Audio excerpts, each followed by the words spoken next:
What is going on, people? We are Tottenham TV. Late heartbreak for Tottenham Hotspur today. 94th minute goal for Jorginho Ruta, denying Tottenham their first victory of 2026 and a victory in Roberto De Zerbi's first home game. We've drawn 2-2 at home to Brighton in what was so close to being our first win and a turning point. There were so many positives to take away, but at the end of the day, we haven't got the result. And we're still mired in the relegation zone. And time is very, very quickly running out. After this weekend, depending on other results, we could be 4 points away from the relegation, from West Ham in the relegation zone. And that is just not a situation you want to be. I'm here with Ash. He was here watching the watch along today, all the drama. How do you sum up that game? I understand we're all heartbroken and we're all dejected after that late equaliser from Ruta. But if we're looking just first of all at, what we can take away from it positively, there was a lot of positives there, wasn't there, today? Yeah, well, first of all, we got the first goal. Got the first goal. We got the first goal, and we don't normally go in front, but the difference is we were able to take that into the second half. I know we did concede late on in that first half. But there were moments that we had at the start of the game where we started off brightly, I felt. But yeah, it's just in terms of controlling games, we struggle. But, the positive news, let's stick with the positive, because I'm finding it hard at the moment, obviously, after what's just happened, is that Maddison was on the bench, and he looked like he wanted to get involved from what I saw. Even when Xavi came off injured, he looked a bit upset that he couldn't get involved and help. Kind of almost went down the tunnel for what I saw. So he looked a bit upset about that. But it is positive that, he possibly could be involved in the next couple of games. He could help us with the fight. So yeah, that's positive. Bentancur, of course. Bentancur, I thought he had a good game. That was really positive. And obviously Xavi starting as well. Xavi starting, and he had a major role in today's game with the assists. You did talk about him not scoring that goal. It could be the difference. And the thick of the frame, the thick of the post was the difference, I think, today. He scores that second goal. I think we win that game comfortably. Both halves was a similar story. Not comfortably, I think, we started off quite well, full of energy. Bentancur, Basuma, Gallagher, running themselves into the ground, really pressing Brighton, forcing them into mistakes. I didn't think we created too much, but we had the game under control. Brighton were really struggling in terms of playing their football, playing through Tottenham. They really struggled to get their passing game going. They did kind of halfway through, maybe half an hour in, they started to get their rhythm going as a team and putting Tottenham under pressure. But then Tottenham, after a bit of luck, that Van der Ven hit it off his own post and it rolled across the line, and we just got that little bit of luck that went for us. You're thinking, okay, maybe it's going to be our day. A couple of minutes later, Xavi with a beautiful dink into the box after some more good pressing from Spurs. Pedro Porro with a header just ahead of Verbruggen. 1-0, you're thinking, wow, we're in the lead here, playing well. Let's just see out to half-time. And we couldn't do that. Mitoma right at the end of the half with a brilliant volley into the roof of the net. Another heartbreak for Spurs in the first half, and Brighton made their pressure at the end of that half pay. And I think the second half was a similar story. I would say Brighton definitely upped their game in the second half. Yeah, they kind of put us under pressure, but again, they didn't really have much to show for it, did they? Neither did we. We barely threatened, really, in that second half. Second half, they had more of the ball, I felt. A lot more of the ball, but they didn't offer much going forward. I think the closest they got was when Porro played a back pass to Kinski, isn't it? Yeah. That was the closest they got, really, to a goal before we took the lead. And we were definitely waning in energy. I think he took off Basuma and Bentancur. They were just running themselves to the ground. But as soon as he took them off, he brought on Gray and Tell, and then he made another double substitution later on, just before the goal. Yeah. Brought on Bergvall, and he brought on... that was the change we needed. Who's the other one he brought on? He brought on Bergvall. Anyway, he brought him on. Yeah. And he made an instant impact. And he brought Palhinha. Makes an instant impact. Bergvall chases down Van Hecke, full of energy, wins the ball, gives it to Xavi. Beautiful, beautiful strike from Xavi Simons into the far corner, 25 yards out. That little bit of magic, you know, sprinkle of magic that we need in the game to get us in the lead. And 2 moments from him of magic, to be honest. He got the assist and he got the goal as well. Yeah. So 2 brilliant pieces of magic from Xavi get us in the lead. All right, and we got 10 minutes to go. You're thinking, let's just hang on to this. Hang on, literally. There was 8 minutes added on. You're thinking, just, you know, put the ball in the get it to the corner flag, do everything you can, slow the game down. I think for me the nerves definitely were settling in when we see Xavi go down. He, you know, and the players are telling this the manager to sub him off. We've already made 5 subs. It's like, oh God, how are we going to last these next, you know, 5 minutes plus 8 minutes of stoppage time, where they're basically with 10 men. Xavi was pretty much done at that point. He couldn't really help the team much. Whenever he tried to run, he was really suffering, you know, risking injury. You could see that. There were moments he was in real pain. And we were soaking up pressure, lots of pressure in that stoppage time. They hit the side netting. Yeah. That was a warning sign from Kadioglu. And then the moment happened, 95th minute of the game. Danso. Kevin Danso comes in for Romero today. I didn't think he had a bad game overall. But no, there was just that moment was, he won't let him down. That moment again, because Minter puts the ball in, low ball, low, kind of cut back, and I don't know what Danso is thinking. Just get out. Even if you're for a corner, whatever it is, you've got to clear your lines there. And he takes a touch in the box, a bad touch at that. Yeah. Van Hecker reads it, tackles him, pulls it back, and there's Rutter to fire it in to the roof of the net to break our hearts. It is so gutting, man, that we were so close to victory. There was so much going for us in this game. Xavi finally turning up, Solanke having a great game. I think the subs from De Zerbi were brilliant. Like all the subs pretty much. A lot of the subs affected the game positively. I thought the selection he made from the beginning was the right selection. Like we were, I think, by and large, I think he picked the right team. There was a lot of evidence of improvement, especially comparing to that Sunderland game. But to not come away with 3 points is absolutely gutting. It is. And look, trying to stay on the positive side, not that there's much of that, is that we didn't lose. So I don't know if they can hang on to that as a collective. I know it's disappointing we didn't get all 3 points. It is out of our hands because the other teams, you know, essentially we're having to rely on them to kind of stay in this kind of race, Premier League race.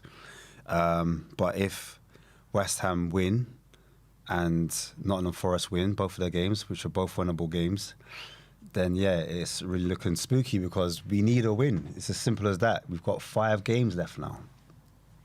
5 games left. It might be too little, too late, if we're being honest. Can't not win games, especially at this business end of the season. We've never been here. We've never experienced this before. And so I can understand the panic within the fan base at the moment.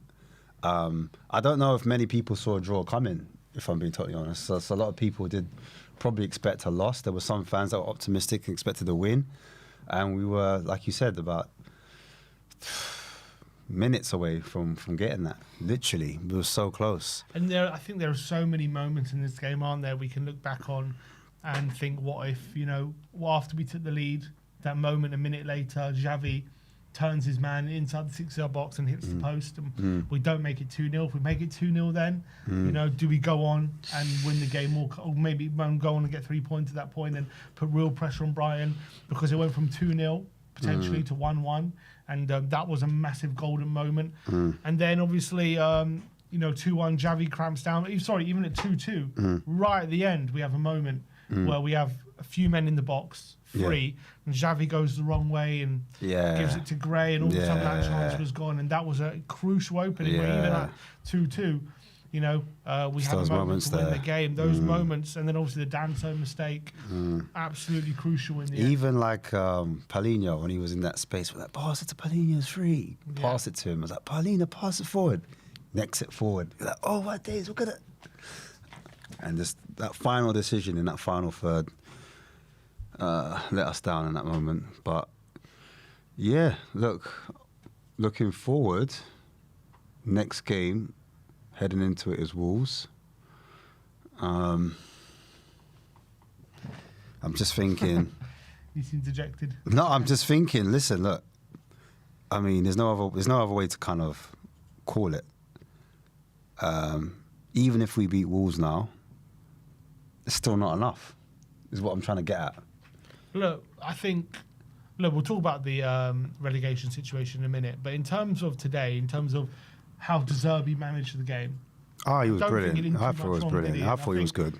I think there's just in terms of, we'll get into the whole relegation picture in a sec, but in terms of like the outlook of the team and the way, the direction we're heading in, like last week, kind of with that performance, it seemed like very little hope, didn't there?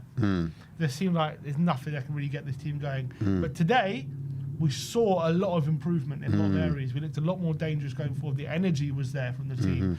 I think the balance of the team was a lot better today than it has been in previous weeks. Obviously, the squad. You look at the amount of subs we were able to bring on. The squad looks a lot deeper now than it did for most of the season. If we play like we did today, we'll win a lot more games. We can win a few more games. We can win a few games, I should say, between now and the end of the season. And hopefully, despite the heartbreak, we can take a little bit of solace in the fact that we played well, probably deserved to win that game. And, hopefully that gives the team and the fans a little bit of hope that we're not dead yet, I guess, from that point of view. Yeah. Because there were improvements today. Yeah. Look, like I said, we were minutes away from. If Xavi doesn't pull up with that injury, could we say, we stay in the game a bit more? Like, does the mistake happen? Does the ball go down onto Danso's side if we had a fully fit man? Unfortunately, we did not too many substitutions, but we ran out of substitutions, so we weren't able to take off an extra player and keep it tight. Is what it is. It is what it is. But yeah, like you said, the small positives, if there is any, if they can take that kind of desire and passion, and because at the end of the day, with De Zerbi, we said it before. Tactically, he's not going to be able to do too much for these players with so little time. So it's just down to whether these players can, get these results, get it over the line between now and it's just 5 games, Sim. That's why it's quite tough to kind of talk out of it. It's kind of hard to look past it. Because before, like the narrative was 3 games is what we need. 3 games, or even 2. People were saying 2, but now we're looking at it. It's definitely 3 out of the 5. Yeah, we need to win. It's definitely 3 out of the 5, and we have Wolves. We've got Leeds, Villa, Chelsea, and then the last game's Everton. And so the reason why I mention those is because looking at the way we played, and look, I give credit to Brighton because Brighton are a good team. We saw what they did to Arsenal. Yeah. We've seen what they've done to other teams as well. I can't remember off the top of my head, but I think they were unbeaten in March. They went on a run. They're the form team in the league right now. Yeah, exactly. So us coming up, I was expecting them to give us trouble today. I wasn't expecting us to be an easy ride and us to walk all over them. So in that period of the second half when they did have as much ball as they had and they were playing it through us at times, and it looked like the midfield didn't have control of the game, like that's going to happen. Like I said to you before, they've been coached not just through Hertzler for 2 years. They've had De Zerbi for another 2 years. Potter for another how many years? So they've had similar styles. This group of players have played together for a while, and we've had chop and change. So coming into this game, I saw like they're a lot more settled. We're trying to galvanise ourselves. We're trying to get to winning ways, and they've been winning. So it was a different. The context for me matters, and hopefully, when you put that and you bake that all into it, going into the Wolves game, we win there. If we get a win against Wolves, then who knows what we could do coming into other games, in my opinion. Yeah, obviously, also the draw. That means Leeds 8 points clear now of the relegation zone, which is obviously brilliant for them. And yeah, they're safe. They're pretty much safe now off the back of that. It looks like, and with five games to go, as you say, we await to see what results come this weekend. Forest play Burnley at home tomorrow.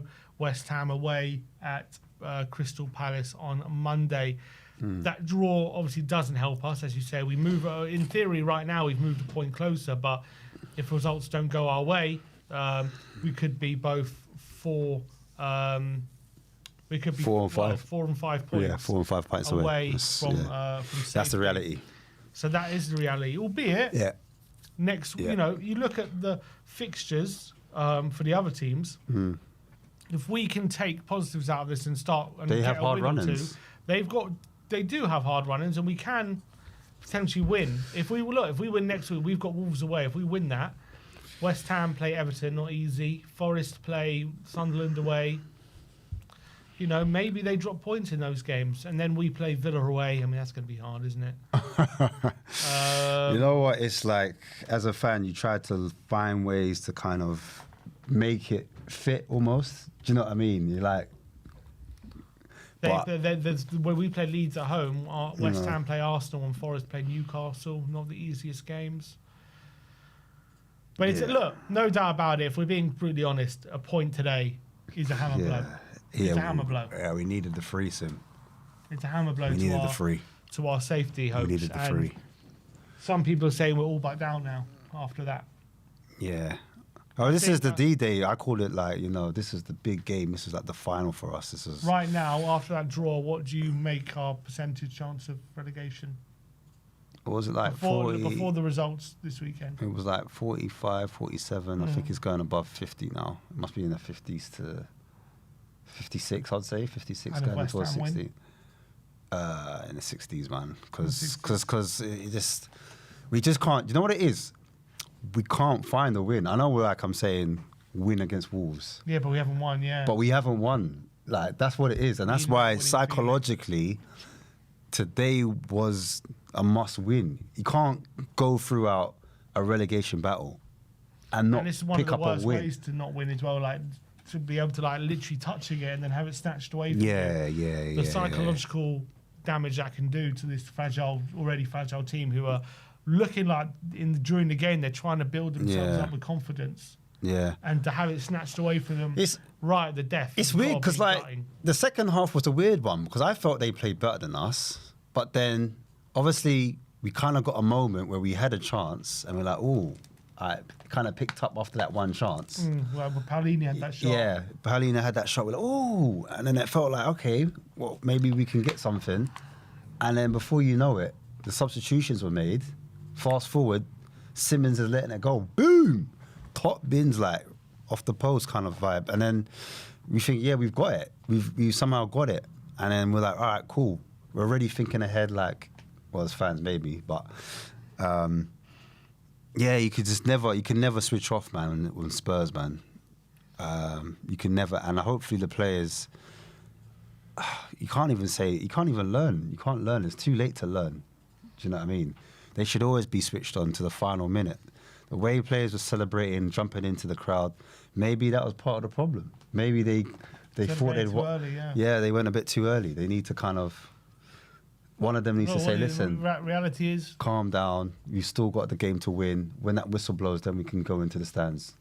Reality is, they might have celebrated too early, but everything about this smells a bit too little too late. Yeah, that's what I'm saying. About these positives, you know? That's what I'm saying.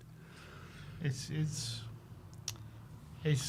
like I want to look at the game and look at performance and be somewhat excited or positive about what I've seen because there's a lot to be positive about. Xavi, you know, brilliant moments from him. Solanke look back to his best today.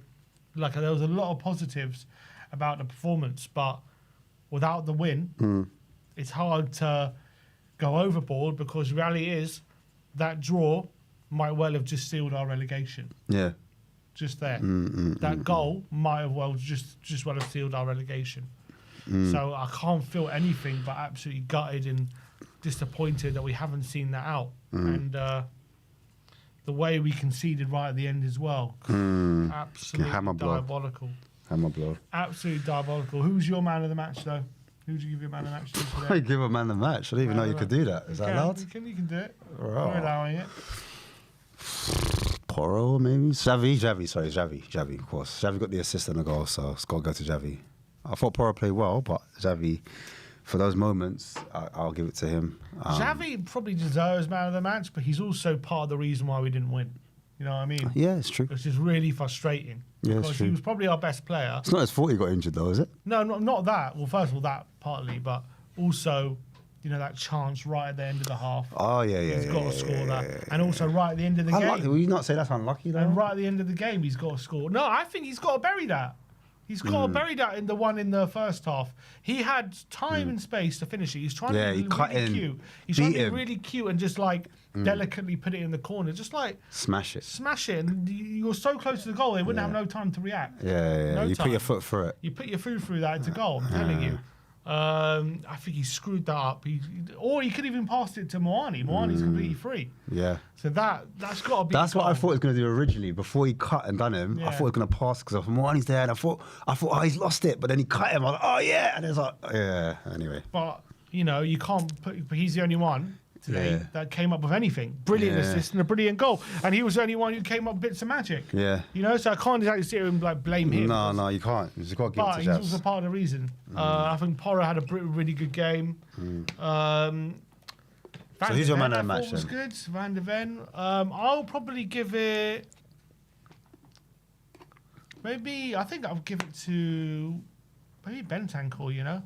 I thought he had a really strong game. Yeah, he did have a good game. I thought it was really good. But to win games and make, without Xavi being there, I still think, you have to have him on the pitch. Even if he doesn't play well, if he misses a chance, he's the one. Like we talk about leaders. There's leaders on the pitch.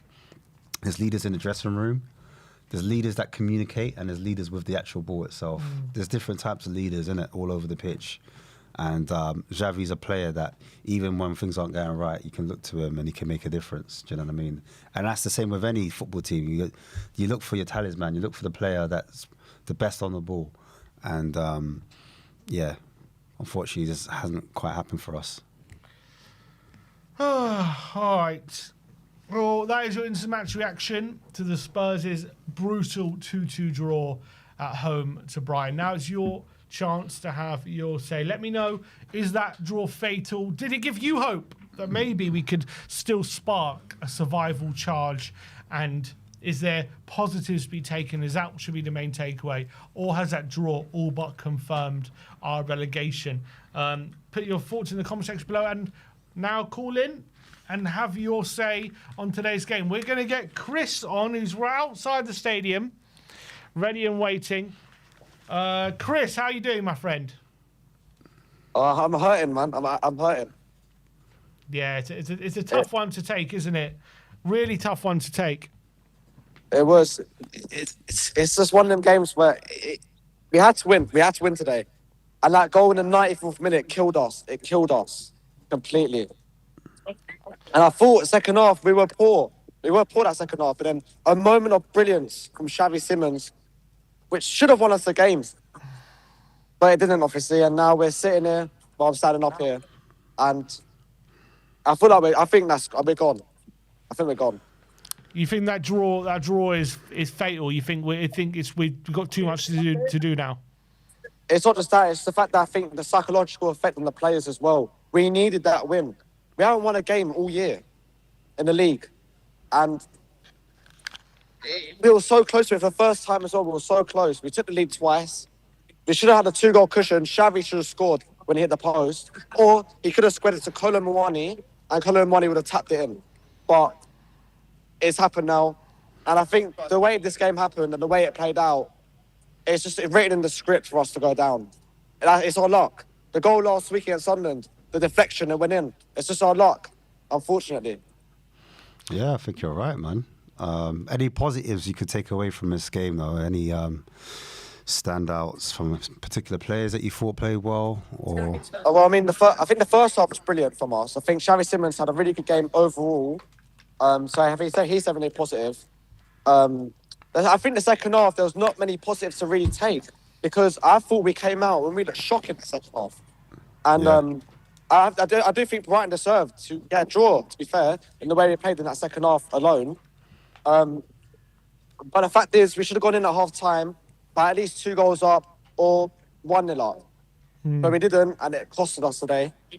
Yeah, I I can't agree. really give it too many positives because it's hard to find positive in the scenario. Because I can say the positives, but at the end of the day, we all said it doesn't matter how we play, it's a result. And at the end of the day, today, we drew, we dropped points again, and now we have to rely on West Ham and Forest to drop points. If they both win their games, we'll be what, 4 points off staying up. Yeah, 4 points. We're gone. West Ham got a Palace on Monday. Hopefully Palace can do something. I don't think they will because they're out partying. Forest have got Wolves at home tomorrow. I mean, Forest will win that. I think we're gone. Leeds won today. That's 9 points. We're 9 points away from them. It's done. For me, it's done.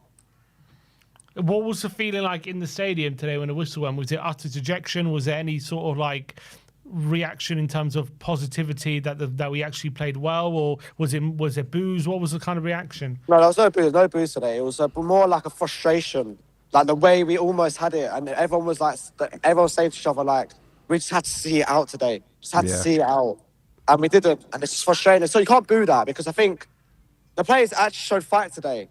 They did, in my opinion, and that's what we called for, but they didn't get the result.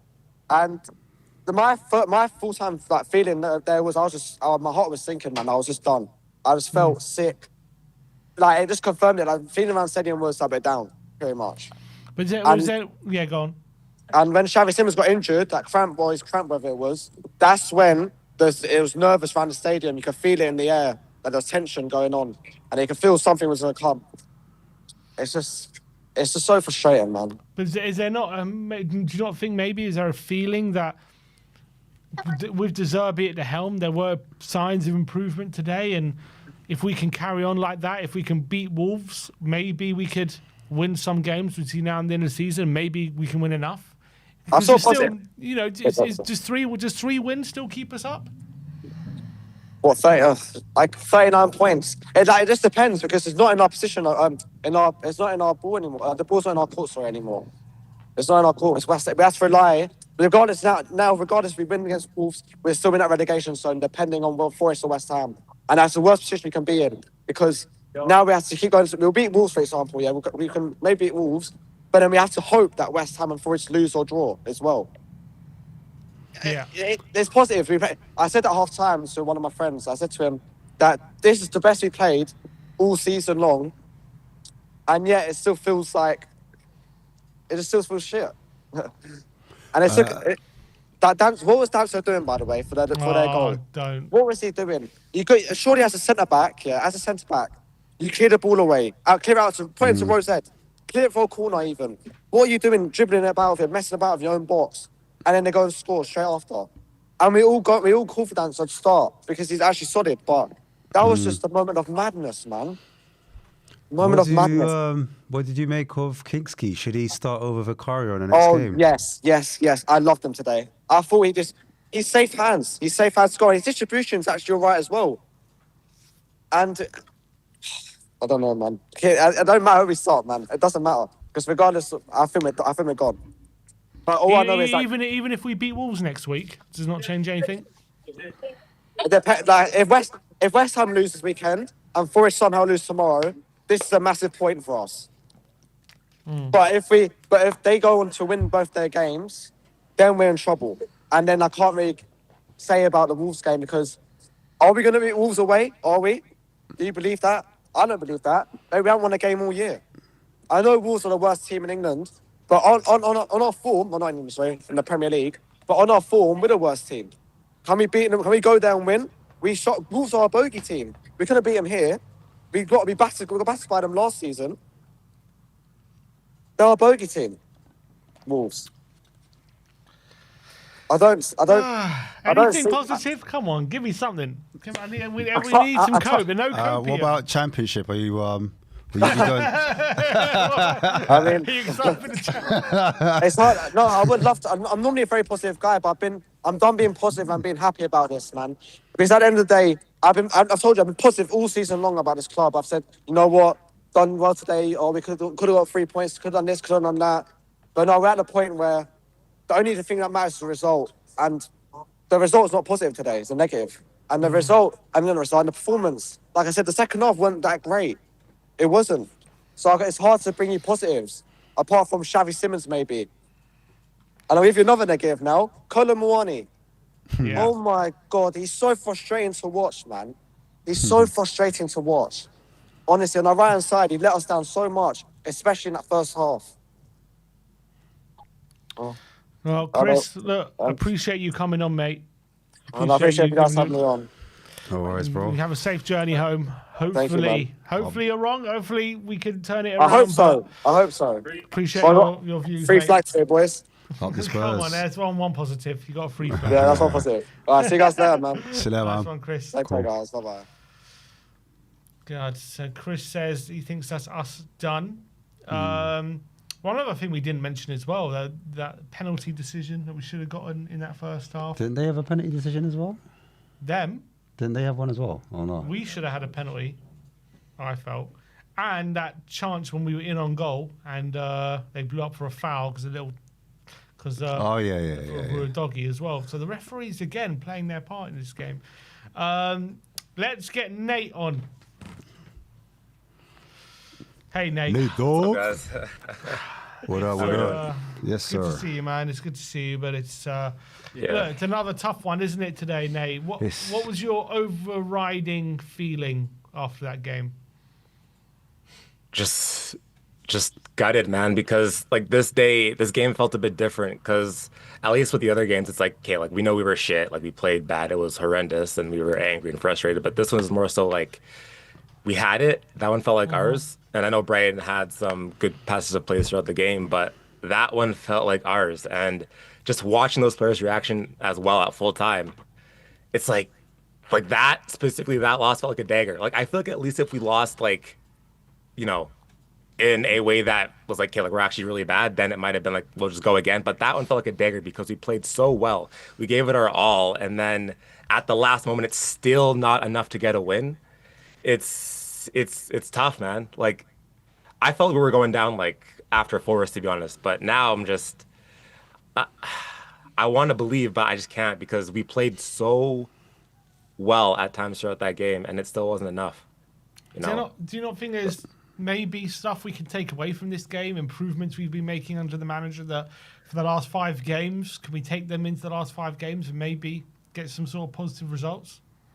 Yeah, honestly, if I was De Zerbi, I'd be telling those players like, look, guys, Brighton was the most informed team coming into this game, and we gave them a good run for their money. You know, on another day, we win that game. So if we play that way against every other team, ideally, we should probably get a win. That's probably what I would say, and that's all I could probably feel at this current point. But besides that, it's like it doesn't really matter at the end of the day because it's the mentality thing. Like that, Danzo there, like that's exactly the difference between us staying up and us going down. Xavi Simons not paying that ball through to Kolomouani there, or at least banging that ball in the net. That's the difference between us staying up and going down. It's those moments that teams like West Ham, Forest, Leeds, they're finding it. They're finding ways. Leeds just beat Man United like overwhelmingly. But that's the difference. Nate, That's the difference. Yeah. Maddison kind of stormed off down a tunnel when the subs were used up. Do you think it was a mistake not bringing Maddison on in those last few minutes? Did we have subs to use though? I think we used all our subs at that. We did use all of our subs, but I'm saying, do you think one of those subs should have been Maddison? I was like, I thought he would have saved a sub and not have brought Bergvall on, and he would have saved it for Maddison. That's what I was thinking. That's what I probably would have done. And I think Maddison at the end there would have been crucial for us to even get another goal potentially, or at least save a sub to even bring another defender in that current moment. Yeah, I would love to see Maddison come on, but again, we've seen Kudus come back, or we got rushed back and get injured. I was surprised to even see Bentancur start. So maybe there's something to be said about the fact that maybe it's for the better that we didn't rush him in, especially in such a high intensive game where he could have picked up another injury really easily. I don't know, man. I think in that type of game, I don't know if Maddison would have, once Xavi got the goal, I don't know if Maddison would have really helped us in that current moment. I think we would have needed a defender. But yeah, it sucks, man. We brought on Paulinho, right? We brought Paulinho on, didn't we? As who did we bring Paulinho on for? Do you remember? For Bentancur. Bentancur, yeah. That was earlier in the game. Yeah. But when Paulinho too coming on, man. I'm just... I wasn't happy with that either, man. I think we need as much technical ability as we can in that midfield, especially with the way De Zerbi likes to play. And bringing on Paulinho is just asking for it because the moments where we have to play out, have a cool head, Paulinho is like the last guy that you need to be in that midfield, you know. But What do you think cost us today? The 3 points. I said the moment that I saw Xavi Simons take that shot himself and that ball not going in the first half, I said I knew we would regret not scoring that chance. That specifically was probably a dagger right there, and then as well the Danzo mistake. Obviously, it's just like out of all the defenders, you'd think that Danzo would be the one that you'd want in a relegation battle because he's probably used to situations like that. You know, he's a very no-nonsense defender. You know, he does like the right things usually, but he decides to hold onto the ball and then he loses it. Like, just get it out, you know, especially with that late, just get it out.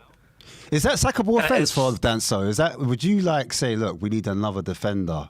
Like Danso's not good enough for what we need moving forward. If, like, say, I don't know, whatever happens next season, would you want to keep Danso on or would you want to buy another centre back coming in? Well, to be fair, I want most of our players gone, so I don't know, but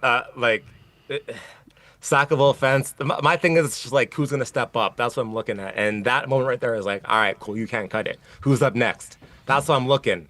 Like, Xavi today, he showed some stuff again. But even with Xavi, like you said, Sim, like he was probably our best player. But then at the same time, his touch, Xavi's touch it's shocking. It is shocking, Xavi's touch sometimes, man. It's like even our best player still lets us down. So I'm trying to find where we can get some positivity from. And at the end of the day, it's these moments, a game like this, where I'm like, we're just not staying up. I don't see the way out because it's going to be 4 points now because West Ham's probably going to get a win. Forest probably wins as well. And yeah, they have hard fixtures coming up, but we're not winning at Wolves. Like, even when we're on form, we're not winning at Wolves. We never have in like a long time. So, And if we do, does that change anything? if West Ham and West Ham and Forest win and we get a win against Wolves next weekend, then it gives us some hope. But then we have what, Villa after that? Yeah, So Villa away. I don't think so. I think for us, if we beat Wolves, we have to beat Villa. If we do that, then I think we stay up. But if not, then I don't think so. So what would you say after today? What's the percentage likelihood we're going down for you after today? I'm being generous. I'd probably say like 75%. And if we hadn't conceded that last minute goal, 50%. 50%. so 25% jump with that one goal.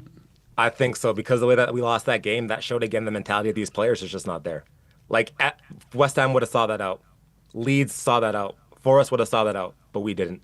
That's the difference, really. And that's what De Zerbi was talking about. It's just like we can change the coaches, we can bring in as many players as we want, but the reality is at the end of the day, it's the mentality of this club. And we thought that when the Europa League fixed that, but here we are again. One last question before you go. Do you think De Zerbi will stick around if we get relegated?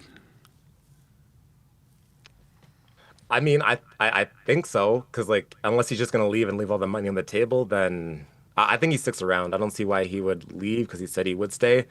But the way I'm watching him react now, I'm seeing like this guy seems like he's done already. It's only been 2 games, so. But I still think he stays though. But it's how long he lasts in the championship if we go there. I don't know, man. I don't know. So wait, how from now the position we're in is 3. If we win 3 games between the end of the season, that's 40 points. Is that still enough for you, or do you think that's not enough anymore? For me, I'm looking at we have to beat Leeds. Have to beat Wolves. We have to beat Everton. I'd say like out of those 3 games, like those are like the wins that we should expect those wins on a normal day. And then we got to beat one of Aston Villa or Chelsea. That's the one we have to show some. So we need 4 balls. wins out of 5. You saying? I think so. I think so at this point because West Ham haven't slowed down. Forest haven't slowed down. It's dark, guys. I can't last. 4 wins out of 5. That's what I'm saying. Hey, this ain't Disney. This ain't a love story. Come on, give me 2 wins and 2 draws. That'd be enough. I think we could do. Call me crazy. If we beat Wolves, I think maybe we could do Villa, and then from there, I think we stay up. But if we don't beat Wolves, then finished. Nah, it's Finito. done. It's done. It's done. I think we need 4 wins, if I'm being honest. Because the difference is here, guys, like everybody else is picking up points. That's why I'm saying we need 4 wins, because everyone else is winning. I can't Everyone's see winning. 4 wins at all. 4 wins out of And 5 exactly. is bonkers. No way. That's what I'm saying. We ain't won Even after what you saw today, all year. look how well We we haven't won played all year, today. Sim. Look how well we played today. What's that mean, though? You know. You got the 3 points. You can play as well as you like. We know we need results, bro. Yeah, we haven't played well all year. At least we played well today. I mean, depends. It Best depends. performance of the season, Nate, would you say? That's perception. Some people might Oh, argue different. 100%. I'd probably say so. Well, I guess Man City, man, it feels like last season at this point, but Man City, Okay, Man City away performance of the year, was then. pretty good. Best performance of the year, at the very least. This 2026? Yes, 2026. But all season, That's jokes. Come on, we'll just I'd say Man City away was pretty good. Just our best performance of the year, guys. Come on. All right, Nate, good to see you. Big up, Nate, man. Appreciate you. Nate, Yeah, dog. big ups, Big guys. up. Thanks, man. That was Nate. Oh, here we go. Here we go. He's on the phone. Sending off his last messages. Let's get. Yeah, ready? All right. Let's get Stel on, Chief King of the Delegation group. Stel, glad to have you on as always, my friend. Devastating today, wasn't it? I mean, I don't know why are you smiling? Why are you smirking? Because you're one step closer to your goal. But no, it's because. Hold on a minute. Before you mud me. No, the reason I'm smirking is because I live in Cyprus, and the beauty of living in Cyprus is after a match. In fact, I'll try and show you. I get to have a nice Cypriot kebab. There you go. ah, right, no, okay, I see. So you've been enjoying that. Save me some. Well, sorry, So- sorry to interrupt that, man. Save me some. I want Apologies. some. Hopefully, it's not cold So, by the end yeah. of your call. No, it's all good. It's all good. For you, Stel, that last minute goal is that the killer blow for you in terms of any hope of us staying up? No, the killer blow was losing 3-0 to Nottingham Forest at home. That was the killer blow for me. I said after the Forest game, West Ham play Wolves. If they beat Wolves, we're not going to beat Sunderland. We're going to drop into the bottom 3 and we're not getting out of it. And I don't think we're going to get out of it, Sim. We're just not going to get out of it. You know, Yeah, today. that goal would have put us out, at least temporarily. It would have put us out of the relegation zone. Yeah, coulda, shoulda, woulda, maybe, if, but we're not out of it. That's the reality. And that's all that the Premier League's going to look at the end of the season, that we're not out of it. So the problem I've got with this is that today was probably the worst game in the last 10. Today was probably the worst game of the lot. And I'll tell you why. Because that's the best we've shown in terms of actual fight and actually giving it a go that I've seen from Tottenham in about 3 months, honestly. Mm-hmm. And to not win it when you've actually given it a right go is gut-wrenching. You can understand losing games when you play crap. You can understand losing games when you don't fight. You can understand losing games when there's just no anything. You come out of the game thinking we're awful, we're the worst team in the league. But when you actually give it a go, and we fought today, I don't particularly think Tottenham were good today. I don't think we were wow. We had good moments. We had some very special moments as well. Brighton gave a really good account of themselves. I thought Brighton as well. It was a very even game. But nonetheless, it was a game where you're watching it, you're thinking, I can support this team. I can actually support this football team if this is the bare minimum they show me.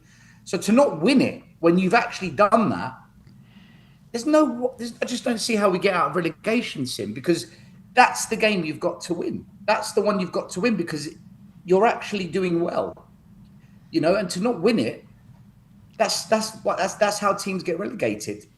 It's one thing getting relegated, playing absolutely crap, awful tactics, awful football, no heart, just no fight, nothing. But when you actually show fight, which we did today, when you actually get physical and at least try to play a bit of football, and you still lose, you still don't win, it's just, where's the win going to come from? Yeah, I mean, it's hard to disagree, but as you say, would you not say there are improvements at least you saw today from what we've seen in recent weeks? Yeah, like talk about the actual lineup in terms of the midfield. Was you impressed by that? Did you think De Zerbi got it right in terms of selection, or was there one or two players that you thought should have been included, or a couple players were out of position, some players should have been dropped? Well, I could do the I see positives today, and we like green shoots, and there's things that we can build on. But how many times have we been here? How many times have we said that? We said it when we came back 2-0 down against Man City to get 2-2. We said, we're turning a corner. We said it when we got a 1-1 draw at Anfield. Finally, Tudor, he's turning the corner. We said it after we beat Atletico Madrid 3-2. We're on to something. We've been here before 1,000 times with this club.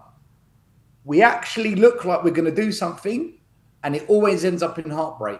So I can't take positives away from it until I see what happens against Wolves. If we play like that against Wolves and we get another draw or a win, then you can say, okay, there's some positives to take from this, because that's 2 games in a row where we've actually looked capable and we've got points from both games. But to say after one game, I'm not doing it. We've been here before 1,000 times with Tottenham, where we get excited and then they let us down the next couple of games. So it's only positive when we win, because in a relegation fight, who cares about the football? Who cares about the style? Who cares about who scores? Who cares about who's in goal?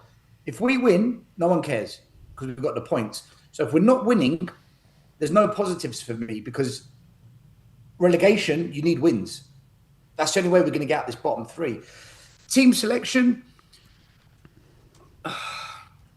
I don't think he had much of a choice with the back 4. I think that picks itself. Kinski picks himself. I thought Kinski actually had a half-decent game, to be fair to him. I thought he actually had a half-decent game. Midfield, I was disappointed that Paulinho didn't start again. I don't like the fact that Paulinho is being dropped now, 2 games in a row. I'm sorry, but the same argument I had for Xavi Simons is the same argument I had for Paulinho. Paulinho is the best number 6 in this football club. End of. He's better than Basuma. He's better than Bentancur. He's better than Gray. And he's better than... What do you think of Basuma and Bentancur today, though? Don't think they played He had a good game. Bentancur had a good game. But for me, he's not an out-and-out 6. He's not a destroyer, an enforcer. Bentancur's more tidy on the ball, a bit more technique. Keeps the game flowing when he's on it. Paulinho isn't that type of player. They're 2 different players. But Paulinho, as an out-and-out 6, for me, he has to start for Tottenham. And again, you saw Xavi Simons, guys. How many times have I said he's got to start? When De Zerbi didn't start him last game, I was going ape shit. I was going ballistic. And fans are saying, just be positive. The manager knows what he's doing. I'm like, no. Xavi Simons is the best number 10 at Tottenham Hotspur. I'll say it again. He is the best number 10 other than Maddison. I don't want to see Bergville in the 10. I don't want to see players pushed into the 10 that haven't played there. Xavi Simons today showed you he can create and he can score. He did the same against Atletico. I don't care if he has a bad game. You play him again and you play him again, because there's no one else that we've got that can do that at the moment. Mm-hmm. Right? That goal he scored today was world class, man. That was a phenomenal strike from Xavi Simons. If Saka scored that, or if Doku scored that, or if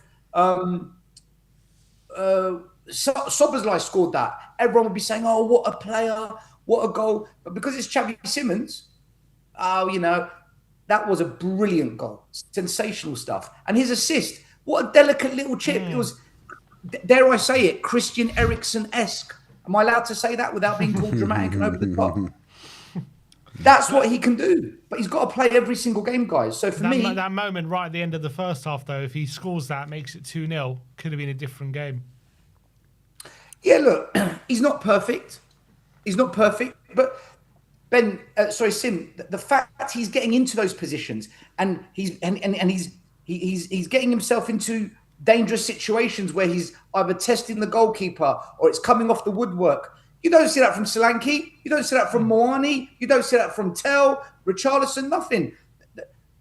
Xavi Simons, he puts himself about and he's good. He's technically good. He's got a brain as well. I like him. He's a very good football player. And I hope he gets a proper run now under De Zerbi, because he might be the difference. Because the reality is, guys, we can all blame Danzo today. We can all say, oh, by the way, I don't rate Danzo. I've never rated him. I think he's an average defender.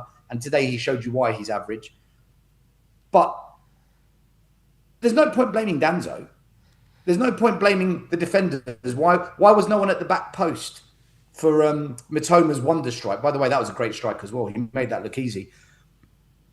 We can blame the defence, but what did our attack do today, guys? Can we talk about our attack, how they let us down? Because if you take Xavi Simons off the pitch, we've got no goals today. We've got nothing. Solanke, useless. Moani, useless. Tel came on, does nothing. The other midfielders don't contribute anything to the attack. And I don't want us just to blame defenders today for costing us, because that's the easy thing to do. Look, do you remember right at the end of the game, I think there's about 4 or 5 minutes to go. I think it was still 2-1 to us. Archie Gray goes running through. He gets put in one-on-one with the goalie. And he just, do you remember that? He just passes it straight into the goalkeeper's hands. That was at 2-2. That was literally just after we conceded. Was it a 2-2, yeah? Yeah. Right. That's what I mean, guys. That's exactly what I mean. The fans tonight are all going to go after Danzo. And rightly so, because he cost us. But it's not his fault that we drew. Archie Gray could have won it. He's meant to be this really good midfielder, a brilliant football player. Mate, you can't even shoot in the bottom corners when you're 8 yards out. How can you be a midfielder at Tottenham?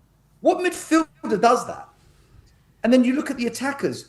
They were hopeless today. I'm watching Moani blaze it into the roof of the south stand. I'm watching Solanke doing pretty much nothing. Tel comes on, huffs and puffs. And so that's another issue we're going to have with the games coming up. Where are the goals coming from? Because Xavi Simons isn't going to score every single week. Maybe Maddison comes back, gets a couple of goals. But do you two see any of our attackers contributing to this team up front? Because I don't. Do you know what's funny? Like, Xavi, obviously, he was hobbling in that game towards the last 10 or 15 minutes. Do you think he's going to be injured or fit for the next game? Well, look, if he is, Ash, it's a massive problem. It's a massive, massive problem. Yeah, because that's what I'm the saying. Reed and Maddison, Ash, it's a huge problem because no one else can play in that role. Nobody. And I don't want us to rush Maddison back. He's coming off of a very, very long injury. And I feel the reason he didn't come on today is partly because he's not 100% match fit. And partly because it was such a physical game. The tackles were flying in. There was yellow cards being given. There was yellow cards that should have been given. It's a very physical game. It was classic Premier League physical battle viewing. And I don't think Maddison, as a first game going into that, would have been a wise option. So I actually don't mind the fact that Maddison didn't come on, because the last thing we need is he comes on, takes a knock, and he's out for another 6 months. So I kind of get that. I understand the frustration from fans because they want to see him play and we need him. But is Maddison going to come in and take the Xavi Simons role and put in performances straight from the off? I don't know, Ash. Bentancur came in. He looked all right, but yeah, he only had 60 minutes in his legs because he physically couldn't handle it. I was thinking more like Conor Gallagher, because obviously Bergvall came on for Conor Gallagher. If Maddison's played higher up and he hasn't got to do... He has to defend higher up, yeah, so it's still a risk and he's still got to defend him when you drop off. But I'm just saying, Maddison in the 10 just behind the striker, and then Xavi, obviously he played off the left, then would that be more suitable for the last 10, 15 minutes of a game, so he's not being risked too much? Even when I'm talking about Wolves, because I know Wolves, that could still be a physical game. Yeah, but Ash, you say Xavi played off the left, but if you look at all the damage he caused today, it was when he came inside. I know that, but I'm just saying technically, I'm not saying, I agree with you. I'm just saying Bergvall came on for Conor Gallagher. So I'm saying if Maddison was to come on, Xavi can still play the left and then drift in. But I'm saying if Maddison's playing just off Solanke in the 10, then you wouldn't risk him per se because he wouldn't have to do that much tackling like in deeper areas because he's closer to Solanke, if that makes sense. And he can run off him. Like how Conor Gallagher was doing today. Do you know what I mean? He was kind of, those two were pressing aggressively. Do you know what I'm saying? And if it's the last 10, 15 minutes, then it's not as big as a risk. But anyway, I was just throwing that out there. No, I hear you. I hear what you're saying. I don't actually disagree with you. My only concern is that every game we're in now is just a war. It's a physical fight to the end. And, you know, we've been saying for so many weeks, this team doesn't show fight. The problem is that they don't show fight. Leeds are fighting. West Ham are fighting. Nottingham Forest, everyone's fighting but us. Today we showed fight, but you saw players are going down, players are holding their legs, the referee's showing the yellow card, Simmons is hobbling off. That's because we're fighting. My fear is Maddison gets... We've rushed so many players back, Ash, and then they end up breaking down within a couple of games. My worry with Maddison is he's coming back into a team that is in literally war mode every single game to the end of the season.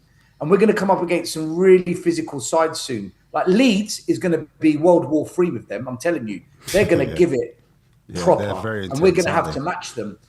Chelsea away is never a nice game. It's a nasty game. Villa away, they've got some brutes in their team that don't mind to put it about. So, but at the same time, Maddison has to come back at some point. Otherwise, what's the point? So, do you know what I like, Ash? I like the idea of playing two players in the 10. Yeah, me too. I actually said many weeks ago. Yeah, I'm not against Mawani playing in the 10 next to Xavi, because I actually think Mawani, as rubbish as he's been and as rubbish as he is, he's been most effective when he's played in that middle role and he's put those through balls in, and we've scored goals when he's done that. So maybe Maddison could go in the 10 with Xavi or Mawani, you know, whatever the manager decides, and play two in the 10. And that way it relieves a bit of the stress off of Maddison having to run around across that front line left and right, and just give him a bit more breathing space, or maybe find a few more pockets to play into where he's not going to have a player come in and, you know, wallop him. Stel, just on talk to me about De Zerbi, because let's just park the fact that where we are on the table and everything just for a moment. Is it impressive for you how he's got us a performance like that, given how bad we've been this season and for this calendar year, and even in the recent past, you know, since Tudor and Frank? Like, I know we played badly last week, but within a game, he's got us playing like we have today, which is a lot better than what we've seen. Is that not impressive, at least? I like De Zerbi. I'm just asking, was that impressive from your point of view, like for him, like to show that today, the management? It's impossible to say, Sim, until the next couple of games, because against Sunderland we were absolute dog shit. Yeah, like we were awful. So, is today one of those moments where it's a flash in the pan? We get hyped up, we get excited, we're desperate for positivity. Let's jump on it, and then we go to Wolves and we lose 2-0, and we come out of the Molineux saying, "What the hell just happened there?" Or do we go to Wolves, batter them 3-0, and say, "Right, De Zerbi's cooking. De Zerbi's cooking. This is why he's here." I can't answer that until the next game, Sim. It was our best performance of the year, though, wasn't it? Probably. I don't think the football we played was particularly good today. I thought we gave the ball away so much, and we invited Brighton onto that second half. We just kept giving the ball away, and Brighton kept coming onto us. You know, that Brighton equaliser was coming. I don't know if you remember. 2 minutes before they equalised, they should have equalised. Yeah. But that equaliser was kind of coming, and that's because we couldn't keep possession of the ball. So I don't actually think we played well. What I thought we did today was, I thought our pressing was really good and a bit more consistent. There was a moment in the second half where Conor Gallagher shut down the goalie and it came off his foot and it could have gone anywhere. And the first half, I thought we were pressing really well. So in terms of the effort in the press, that's definitely better today. And I thought it's the fight. Today we looked like we had fight. We looked like we were genuinely trying to fight for something. And I haven't seen that, like I said to you at the start of when I came on your show, I haven't seen that in about 3 months. I haven't seen that kind of fight. So yeah, you got to rate the manager, because he's done that. He's got a little something out of them there to just want to fight. But again, the reality is, it's another game we haven't won. We're now going towards the end of April without having won a game, and another game at home. When are we ever going to win in our new stadium, man? Like, someone needs to go around there and do some kind of. We need an exorcist. Those people that go in there and do an exorcism on the stadium or something, man. You know, We are so bad at home when it comes to results. So Cursed. even Get some Deserbi, incense or something. Burn some incense. Deserbi's first game, he's got all the fans with their flags. They're singing "Glory, Glory, Tottenham Hotspur," and he's jumping up in his seat, celebrating the goals that we scored, and the fans are loving it. And he's getting a yellow card because he can't stay in his technical box. And you're thinking, right, he's got everyone behind the team. And then 2 minutes to go, we go and do that, and it just kills it, man. It just kills everything. And do you know what was so devastating about that draw today, guys, that no one has mentioned yet? This is the first week in a long time where we've played first before West Ham and Nottingham Forest. We played first. So normally they would play, and then if they get a result, we're under pressure, like we were against Sunderland. We were under pressure going to Sunderland because we knew we'd dropped into the bottom three. We were the last team to play on the weekend. This time we've gone first. So West Ham and Nottingham Forest this weekend, they both play knowing no matter what they do, they will stay above Tottenham. Mm-hmm. So the pressure's off them. They can be a bit more relaxed knowing that we're not in the relegation zone. So even if we get a draw, or even worst case we lose, we're still above that lot. And that's the first time that's happened in a long time. So my concern now is they actually play with a bit more freedom and a bit more relaxed in the mind psychologically, and they get something in a game that maybe they might not have got had Spurs won today and we pushed West Ham below us. So that's the psychological issue now that is going to play out this weekend. Had we have won today, I think West Ham would have been shitting it. I think West Ham would have been thinking, oh no, De Zerbi's getting a tune out of that lot. Spurs are actually going to put up a fight for the last 6 games. But now their players looking at that and thinking, same old Tottenham. Bottle jobs. And it's killer. With 5 games to go, Stel, if we were to stay up, how many wins do we need? Or how many points do we need, do you think, from this point now? It's like we're guessing every week, isn't it? We don't know what the opposition's going to do. We don't know what we're going to do. That's us. That's football. Is it still 3 wins, or do you need more? Nate said he thinks 4 wins now. No. Nate's. I don't disagree. I like Nate actually. When he came on, pretty much everything he said I agreed with. I don't agree with we need 4 wins. I don't think so. I think Forest have got a very, very difficult run in. Really difficult run in. If they beat Burnley, how many points ahead of us will Forest be? 5. 5. Yeah. Mm-hmm.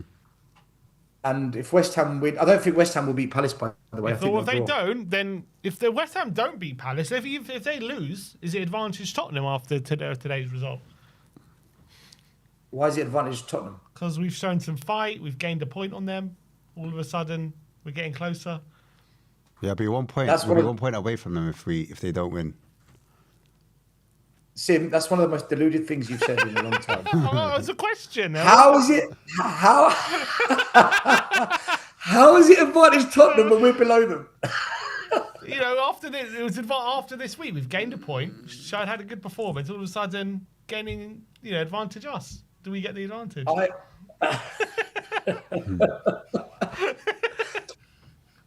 Who was that guy? What was that guy that he made that comical track? I forgot his name. Big Shaq. Was it 2 + 2? Quick maths. Yeah, Big Shaq. I think from now on we're going to call Big Sim. Big Sim.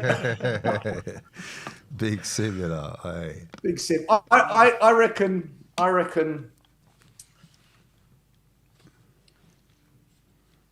Bloody hell. This could go to goal difference, It actually could go to goal difference. Could you imagine the league title between City and Arsenal goes to goal difference and relegation goes to goal difference? But do you still think we need at least 3 wins, right? Surely we can't stay up with No. I don't think so. Do you think we could stay up with less than 3 wins?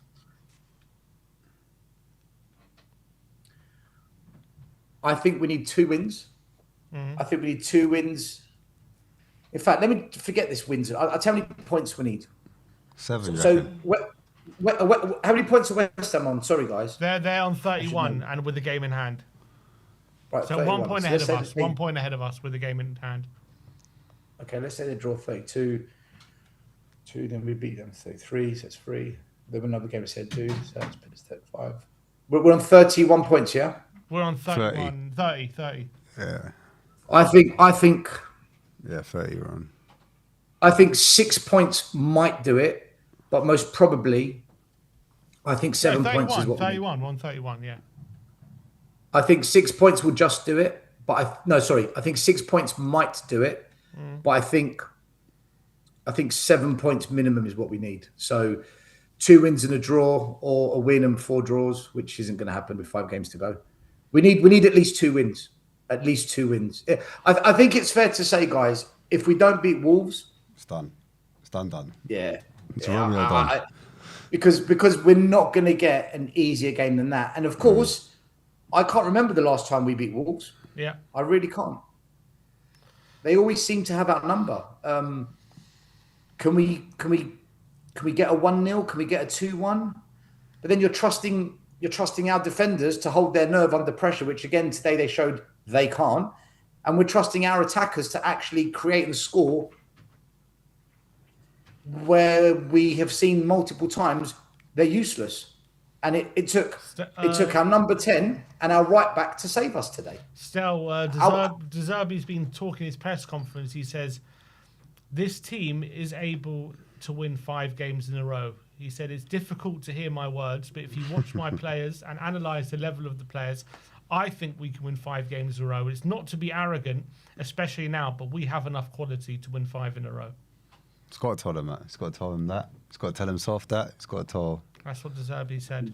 Yeah, he's got to believe. If he doesn't believe, then there's no point. He said he's not being arrogant to say we can win 5 in a row. Listen, he doesn't believe that for 1 second. He's talking absolute shit. But his job is to motivate the players and to galvanise the club to get behind them. So what he's doing there is he's just trying to, come on, we can do it. That's what a good coach should do in this situation. Let's be really super ultra positive about it. Even if I don't believe it, that's not what the players want to hear, because remember what Thomas Frank said? Oh, look at Arsenal. We will lose some games. Yeah, we might win 10, we might lose 20. And look what happened. Tudor came in and all he did from day one was say how brilliantly we played when we were shit, telling us that there's a mentality crisis. It's just what De Zerbi has done there is the right thing. I totally agree with what he said, but I don't believe in what he said. I don't think he does either. But I think in his head, he's thinking, if I say that and we just get a couple of wins, that might just be enough. So, he's just trying to be a good manager, and he is. I like De Zerbi. When we hired him, I came on your show and I said I really like him as a coach. Mm-hmm. He's my kind of coach. I like his temperament. I like his fire. I like the fact that he'll call out the board if he feels he has to. I like the fact he knows how to play proper football. There's a lot to like about De Zerbi. So let's see, boys. But that game today is days like this where once upon a time you might be positive about and say things like, you know what, we're on the right track. I can see green shoots. But now, after everything I've seen this season, it's games like that which confirm to me, I just think we're going to end up going down. How we've not won that with 4 minutes to go, I just can't believe. I can believe it, but it's just unbelievable. It's happened yet again. We've just blown it, man, again. So I don't know. I'm just gonna go and enjoy the rest of my kebab. Enjoy. Hopefully it's not too cold still. Appreciate you coming on though, as always. Enjoy. By the way, everyone that comes on the show tonight, Big Sim. Advantage Spurs, come on.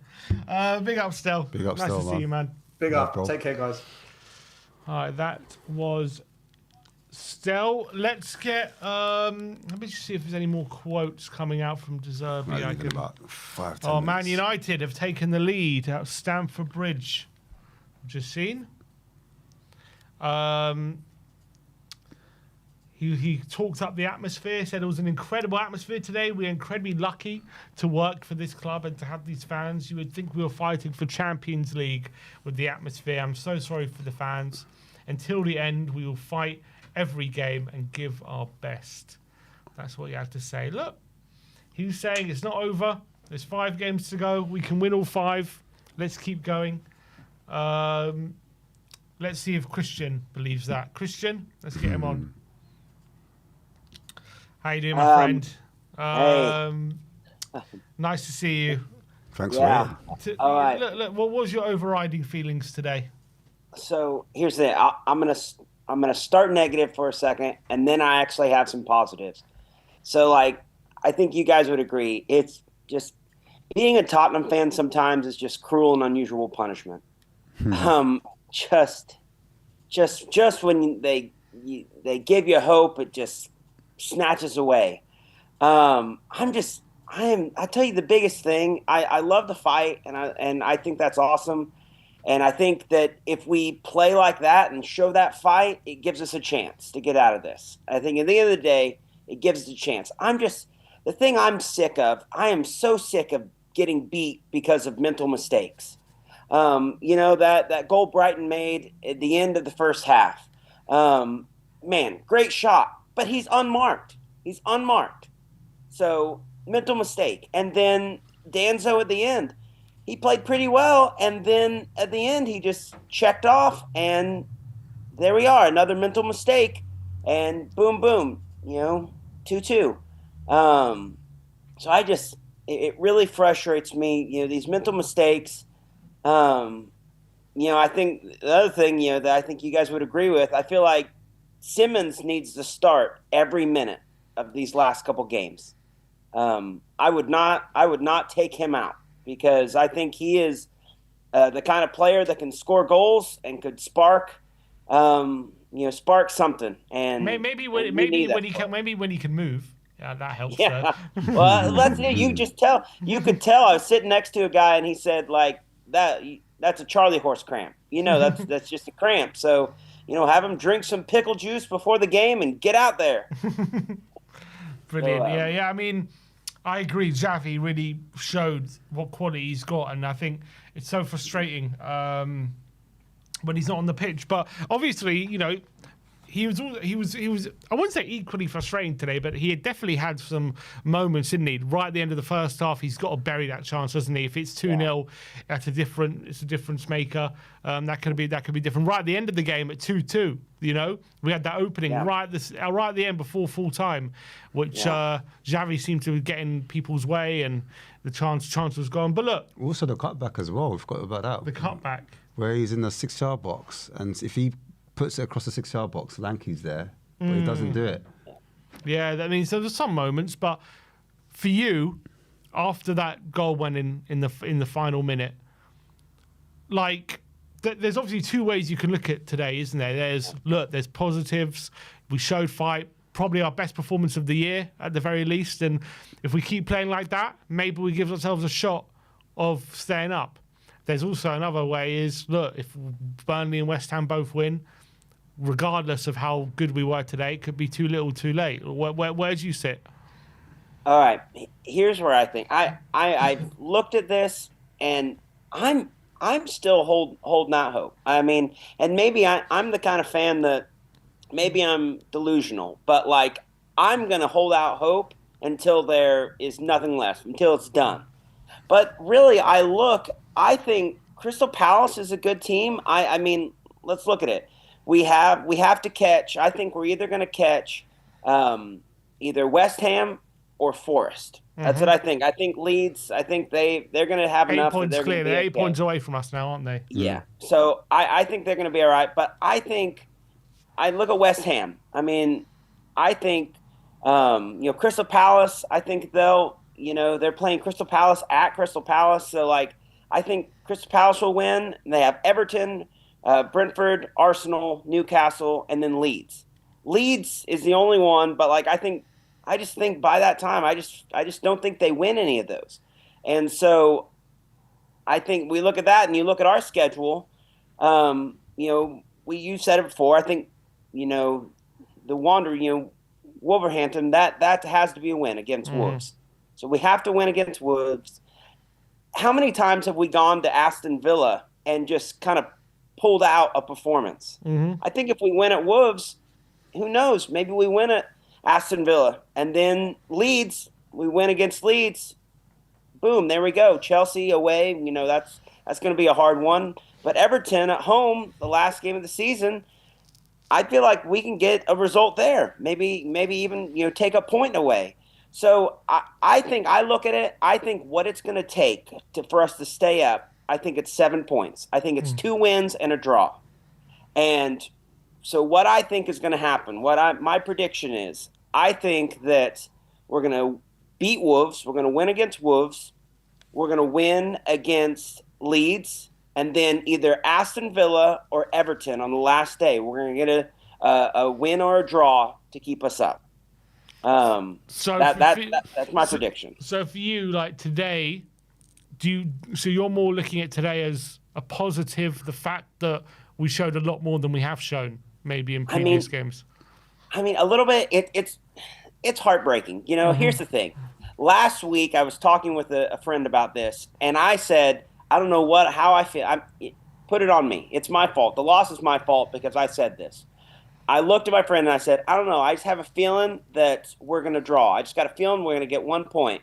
And then, of course, like whenever they score, who's the first person to text me is my friend, about. But I mean, I want to win.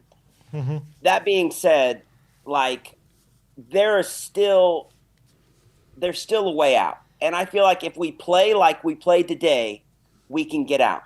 I believe that. I think it's going to come down to if we can have as much fight and hustle as we had today, we can get out of this. And maybe that's delusional, but is that assuming that Wolves don't get another 2 wins? Not Wolves, sorry. No, West Ham. West Ham don't get another 2. If West Ham beat Palace, does your mind change? Yeah. Again, yeah, but I think, I mean, again, you look at it, and let's say West Ham get a win at Crystal Palace. Do you think that they're going to be able to beat Everton, Brentford, Arsenal, Newcastle, and then Leeds? Like, playing the last game of the season against Leeds at home.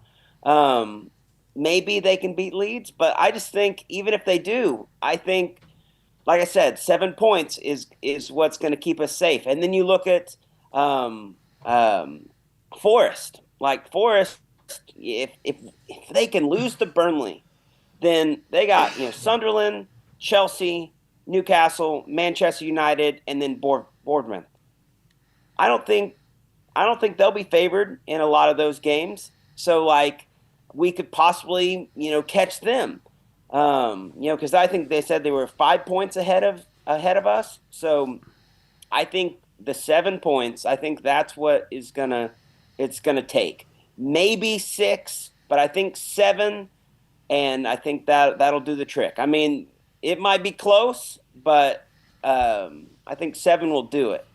And then, frankly, if we can get ourselves out of this mess, again, maybe I'm optimistic. Maybe the board looks and realizes, holy smokes, we were this close to, losing millions of dollars and then being in a real pickle.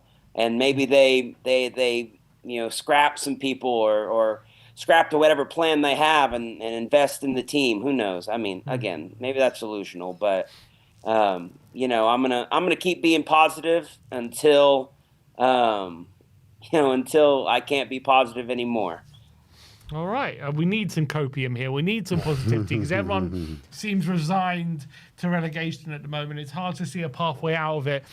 But Christian, appreciate you coming on and giving us some positivity. And let's just hope that Spurs can find a way out of this. Appreciate you, man. Well, what do we say? Or at least I've said this before. I'm Tottenham until they kill me. Tottenham until they kill me. Might not be far away right now. We'll see. Yeah. See you, Christian. Today they came close. Big up, man. Right. Thanks, guys. Big up, Christian.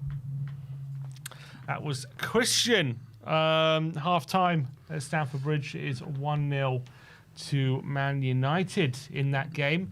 Let's get Rocco on. Let's see what he's got to say. Rocco's Modern Life.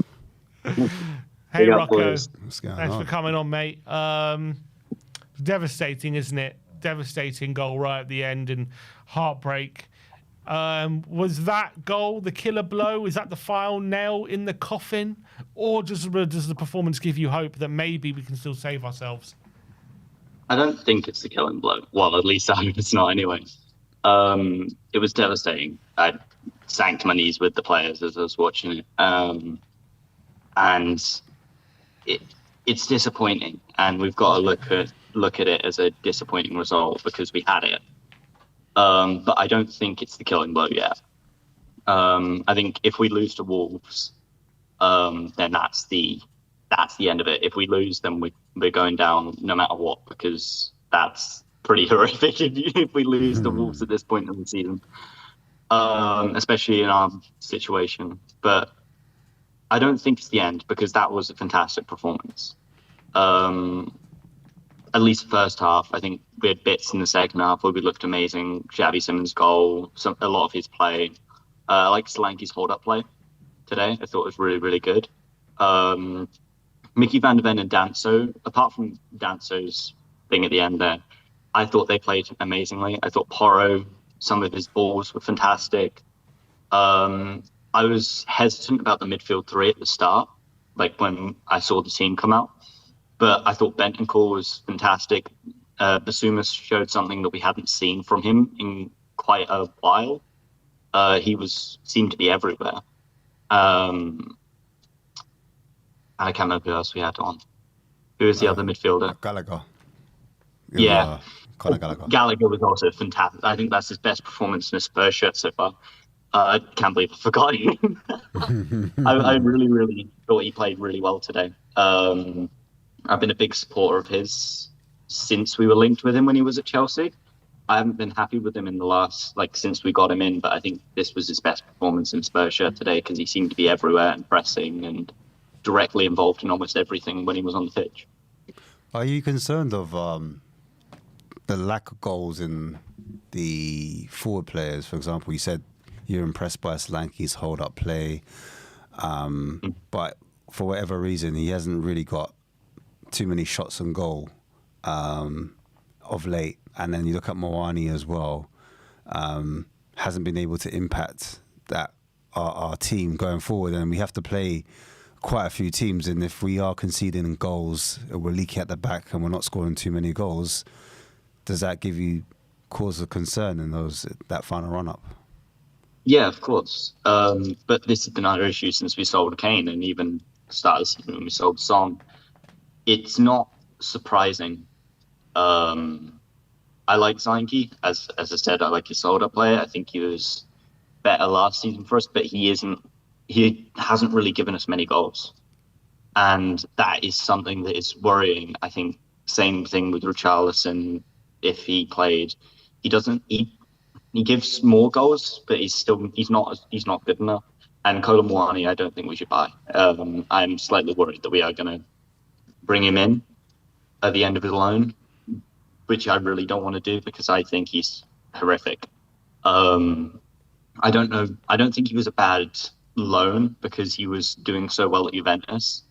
But in hindsight, he's not the greatest at all, and probably shouldn't be here longer than the end of the season if we stay up, because of doubting how many players will stay with us in the Championship.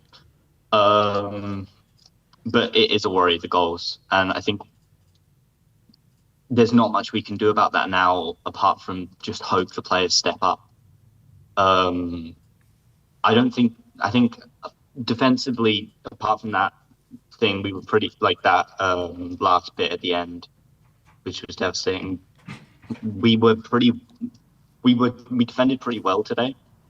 I thought Van der Ven was fantastic all game, and I know he's been criticised this season, but I think he's not. I think he played pretty well today. I do think the attack is going to be the thing that kills us.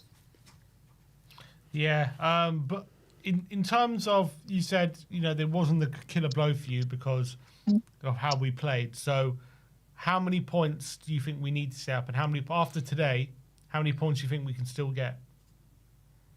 Oh God. Realistically, got to beat Wolves. I know the other two games we've got are Chelsea and Villa. Is that right? I can't remember who we've got at the end, like for the rest of the season. I think we know Villa, Wolves. Who's the other three? Is it or four? What games we have? Yeah, games we have left. Villa, Chelsea, Leeds, and Everton. Oh, and I think we need to win 3 of those. I think it's 9 points. I agree with Stel that 7 is the minimum, but that's way too risky in my mind. I think we need to win 3 games, and it needs to be Everton, Leeds, Wolves, and like I find that risky because I feel like we'd lose one of those, especially since we haven't even got a win this year, like this calendar year. So even though I'm tempted to say 9, I think we need to win 4 games. You think 4? You also think we need 4 out of 5 wins to win the. Wow. I think we need to beat Villa or Chelsea because I know I know Forest and West Ham have a harder schedule, but I'm just worried. I think we need 4 wins. 3 is conservative. Like 3 is risky. It needs to be 4.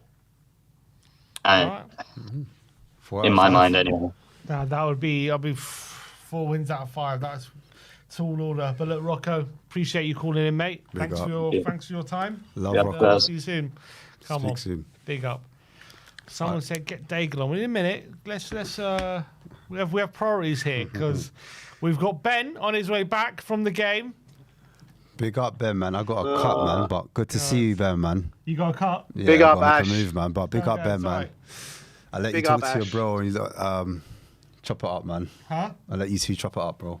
Ash, big up to you. Appreciate you coming in. Love, today. Ben. See you on the other side, Ash, man. nice one, bro. Well, I come on and Ash just leaves. Is that what it He's is? dipping. That's it. He doesn't need to hear what you got to say. He doesn't need to hear what you got to say. First of all, let's just hear like what it was like before the game, during the game, after the game. What was it like in the stadium today? Look, everyone did their bit today. It was rocking. It was rocking from start to finish. Before the game, James Black was outside the south stand on the podium, and everyone was out there. It was mobbed. The sun was shining. I said to Aid as we were walking up to the stadium, he's like, everything just seems too perfect because we parked the car and you could hear James Black literally from when we parked the car. And I said to him, everything's just too perfect already today. Like something's gonna go wrong at some point. And look, the fans gave everything. There's nothing more that the fans could have done today. It was absolutely rocking inside the stadium. The concourses were absolutely packed, full voices. It felt like a cup final today. That's what it felt like, and it pretty much was. Had the flags. Yeah, the flags, everything. It felt like a cup final going into the stadium, and I had that pit in my stomach driving to the stadium as well. It just, you felt how big the day was, and I am absolutely gutted. I'm broken after that. I really am, because we turned up. The players turned up for the first time in so long. They gave me everything I've been asking for all week about the fundamentals, about the fighting spirit, about giving blood, sweat and tears, playing for the badge, playing for themselves, playing for the fans. They did all of that today. And to come out of that not with 3 points, I'm absolutely broken, man. I really am. Like, we had to finish that with 3 points. We had to. Everything that the fans and the team put into that, it just had to be 3 points, and to that killer blow right at the end. Danso to make that mistake as well was, I thought he was playing phenomenally well up until that point. It's just gutting. It's gutting. Yeah, the way to concede that goal as well, as you're saying, like we definitely showed a lot more, like in terms of the lineup and everything. Bentancur back in the team, Basuma as well. Maddison was on the bench, obviously didn't get on, but I think De Zerbi definitely got the lineup, like certain aspects of the lineup spot on, didn't he? Getting Bentancur, Basuma back in and having Gallagher there as well, because we really pressed them hard and they were struggling to live with it at times. Yeah, look, absolutely. I couldn't have asked much more than the players. Well, most of the players that are on the pitch. I think what let us down was our forward players. You know, I thought Moani was crap, to be honest. I thought Solanke had no impact in the game. Really? But I thought everyone else. Solanke had a really good game. Did you? I don't remember anything that he did in the game. Interesting. Okay. I thought Solanke was piss poor. I thought he had no impact. Wow. Really, it did. Shows the difference when you're watching at home. I thought he was really good. What did he do? I thought they couldn't handle him. I thought they really couldn't handle him. Every time he was bullying them, he was bringing other players into play. He was involved in the first goal, set up that chance for Simmons for the chance. You know that chance for Simmons. Yeah. I was convinced, and I think they showed it on the screen, that Solanke was offside. Was he not offside? No, because he played it to himself. Right. I thought he was offside, but obviously not. Yeah, we thought that as well, but then we realised he plays it to himself. Yeah, look, maybe you're right. Maybe his hold-up play, he had something in it. But in terms of like being a threat on goal or anything like that, I thought he was pretty much non-existent. But anyway, what it comes down to is Javi Simmons. How many times have we said, get Javi Simmons in the team? He's the only one that can make something happen. Unbelievable assist. We haven't been able to have someone that can score a goal like that since Sonny in his prime as well. Like, come on. Javi Simmons, if this guy is injured, we are totally screwed. We are, and you know, he was hobbling on the pitch. I don't think he's fit. I really don't. I think he's going to be injured. I can't. Well, he was cramping. He was cramping hard. Was it cramp? I mean, it looked like his knee. Was it not his knee? I think it was just really bad cramp. I really hope so, man. I really hope so. They came on, they gave him a bit of a rub and whatever, and he was all right for a bit. Well, not all right, but he wasn't. I don't think he was injured. I think it was just very bad cramp. I think. But he went off, right? And then he came back on, and then he started hobbling again like 5 minutes later. So I was thinking maybe there's an injury there. How long is cramp supposed to last? There's been no suggestion that he's injured. I mean, he did an interview I pray after to the God. game, but I pray to God he's not injured. If he's fine, then it gives me a little bit of hope. Because if we can show what we showed today going into the Wolves game, I think we can get something. If we show that as well against Aston Villa, sandwiched in between two semi-finals, I think we can get something at Villa. Like, it's given me hope. That game has actually given me hope, but it doesn't take away from the fact that it's the same old story. We've bottled it right at the end, and we haven't won the game. So it's hard to be too happy and too positive after the game because of how it's ended up. But it has given me a little bit of hope. It really has. Yeah, and I think, as you say, having Bentancur, Basuma play that performances as well, that gives me a bit of hope. Like, he might be able to sort out the midfield issues. Bentancur was the best player on the park today. He really was. Bentancur, for how long we've just been missing that bit of composure in the middle of the park. And he brought that today in abundance, man. I thought he was head and shoulders above anyone on the pitch today, and it was such a welcome return for him. It really was. And by the way, James Maddison being on the bench gave the whole stadium a bit of a buzz before the game as well. Everyone's talking, oh, Mad is on the bench, Mad is on the bench. I said to everyone, there is no chance Maddison sees any minutes today. I think that was just a vibes decision to have him on the bench.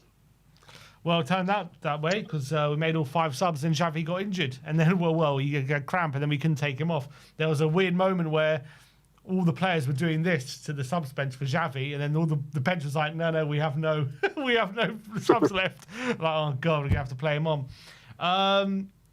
So what was the reaction? Obviously, everyone was gutted 2-2 at the end. But what was like in the stadium reaction to like the final whistle? Was it like boos? Was it frustration? Was it kind of like appreciation that we played well? The team got clapped off the pitch. Okay. Team got clapped off the pitch. Everyone was just gutted, and once I went down on the concourse, everyone was just so deflated, and some people are fuming, some people are being like resigned to like, what more can we do? But the reality was, I think the 2 goals that we conceded come from 2 really bad cock-ups in the defence. I mean, nobody is tracking Mitoma. He's completely free at the back post. And yeah, it's a worldie of a finish. It really is. It's an unbelievable finish. But Porro's got to track him. It was Porro's man. Like, he's got to track him. And Danso, just fucking hoof it, man. Just hoof it. Just get it up the other end of the pitch. And he slips, and I don't know what happened. I haven't seen it back. But it just he just tried to take a touch, and it was a bad touch. I don't know what he was doing. So frustrating. So frustrating. But look, I think the players come out of it with credit today. As much as we haven't won, as much as we've only got 5 games to go, we're still in the relegation zone. It's our best performance in a long time. And it's got to give people hope. Yeah, for sure. And it's got to give people hope that we can go into these next couple of games with that same mentality and take the 3 points. Was there hope in the concourse after the game for you when you were speaking to fans? Or was everyone just resigned to relegation at that point? Didn't seem like much hope, to be honest. Didn't seem like much hope. You know, it's very... That was the most emotional game I've ever been a part of. Like, seriously. Like, the stands were just they were torn to bits. Just like... Throughout that 90 minutes, the whirlwind and the roller coaster of that game, it was just nuts, man. It really was. And that Javi goal, the scenes in the South Stand for that Javi goal. Let me ask you about that. Javi's obviously scored a great goal. Don't get me wrong, fantastic. A lot of people are saying there's some suggestion on X that were we a bit too over emotional in that moment? 15 minutes to go, he's jumping into the crowd, taking his shirt off like we've just scored a last minute winner. You know, there's still a long time left in the game. There happened to be 8 minutes added on, and we obviously conceded in that moment. Did we over celebrate that moment? Was it a bit too overly emotional? Could we have could it have been better if we stayed a bit calm after that moment rather than go over the top with that goal? Yeah, look, the reality is, right, football is a very emotional sport, as you know. We go 1-0 up, they get it back to 1-1, and you're thinking, oh, it's the same old story again. 15 minutes to go, he scores a worldie of a goal, something that Spurs fans and Javi have been waiting for all season, a moment like that from Javi Simmons. Football's emotional, and that's the way he's going to celebrate, and the fans were going absolutely ballistic, and, you know, he jumps into the stands. It's one of those where if Brighton don't score at the end, you're thinking, no one's saying anything about it. But now, because we did concede, the question is, are we over emotional? Did we over celebrate? I think it's just football, and you just got to let it kind of play out like it did. And I don't think it's over emotional. I think it's just celebrating a very important goal. Yeah, I think you're probably right about that. I think you can't take the joy out, the spontaneous nature out of the game. There's no point policing people celebrating at this point. Like, is what it is. He probably did go over the top, but like if it was a last minute winner rather than when it was, maybe it's more warranted. But at the end of the day, as you say, it was more of a release of that there was more relief, wasn't it? Like, or the relief was coming out that actually, okay, we could win this game, and obviously we didn't end up doing it. But obviously we did get the draw. Technically, we moved a point closer to West Ham, but they obviously got the game in hand on Monday. What for you on Monday? West Ham winning, is it over if they win, or even if they win, and the gap's 4 points? If we go to Wolves and we play like we did today and we win, we're still in this fight. I don't think it's over. Obviously, if West Ham win, it makes it a hell of a lot harder going 4 points behind them. But there's still 5 games to go, and I think West Ham got a very hard fixture list, and I think we've got a more favourable one over them. So if we show that fight, I still think it's, I'm not saying it's a foregone conclusion and we're definitely going to do it, but there's a chance. We're in the fight. And if we fight till the end, there's always going to be an opportunity, and there's always going to be a chance. However, if we don't beat Wolves next weekend, then it is all over. There's no chance. We have to get, like we always say going into every game, we have to win or it's all over. But this is it. Like, if we don't beat Wolves, it really is. That is it. Kaput. RIP. Spurs win the championship. We have to beat Wolves. You still think 3 wins? That's where your head's at? I think it could be 2 and a draw or 2. 2 and a draw now? Yeah, I think it could be. Looking at West Ham and particularly Nottingham Forest's fixtures, like, I can't see many wins in both of their fixtures. I said to you when I was doing the fixture list and I did the predictions, I had us with 2 wins and 2 draws, I think it was, and we stayed up a goal difference. Mm-hmm. That's what I thought at the time. So I think it's the same. I think if we get 2 wins and a couple of draws, I think we can do it.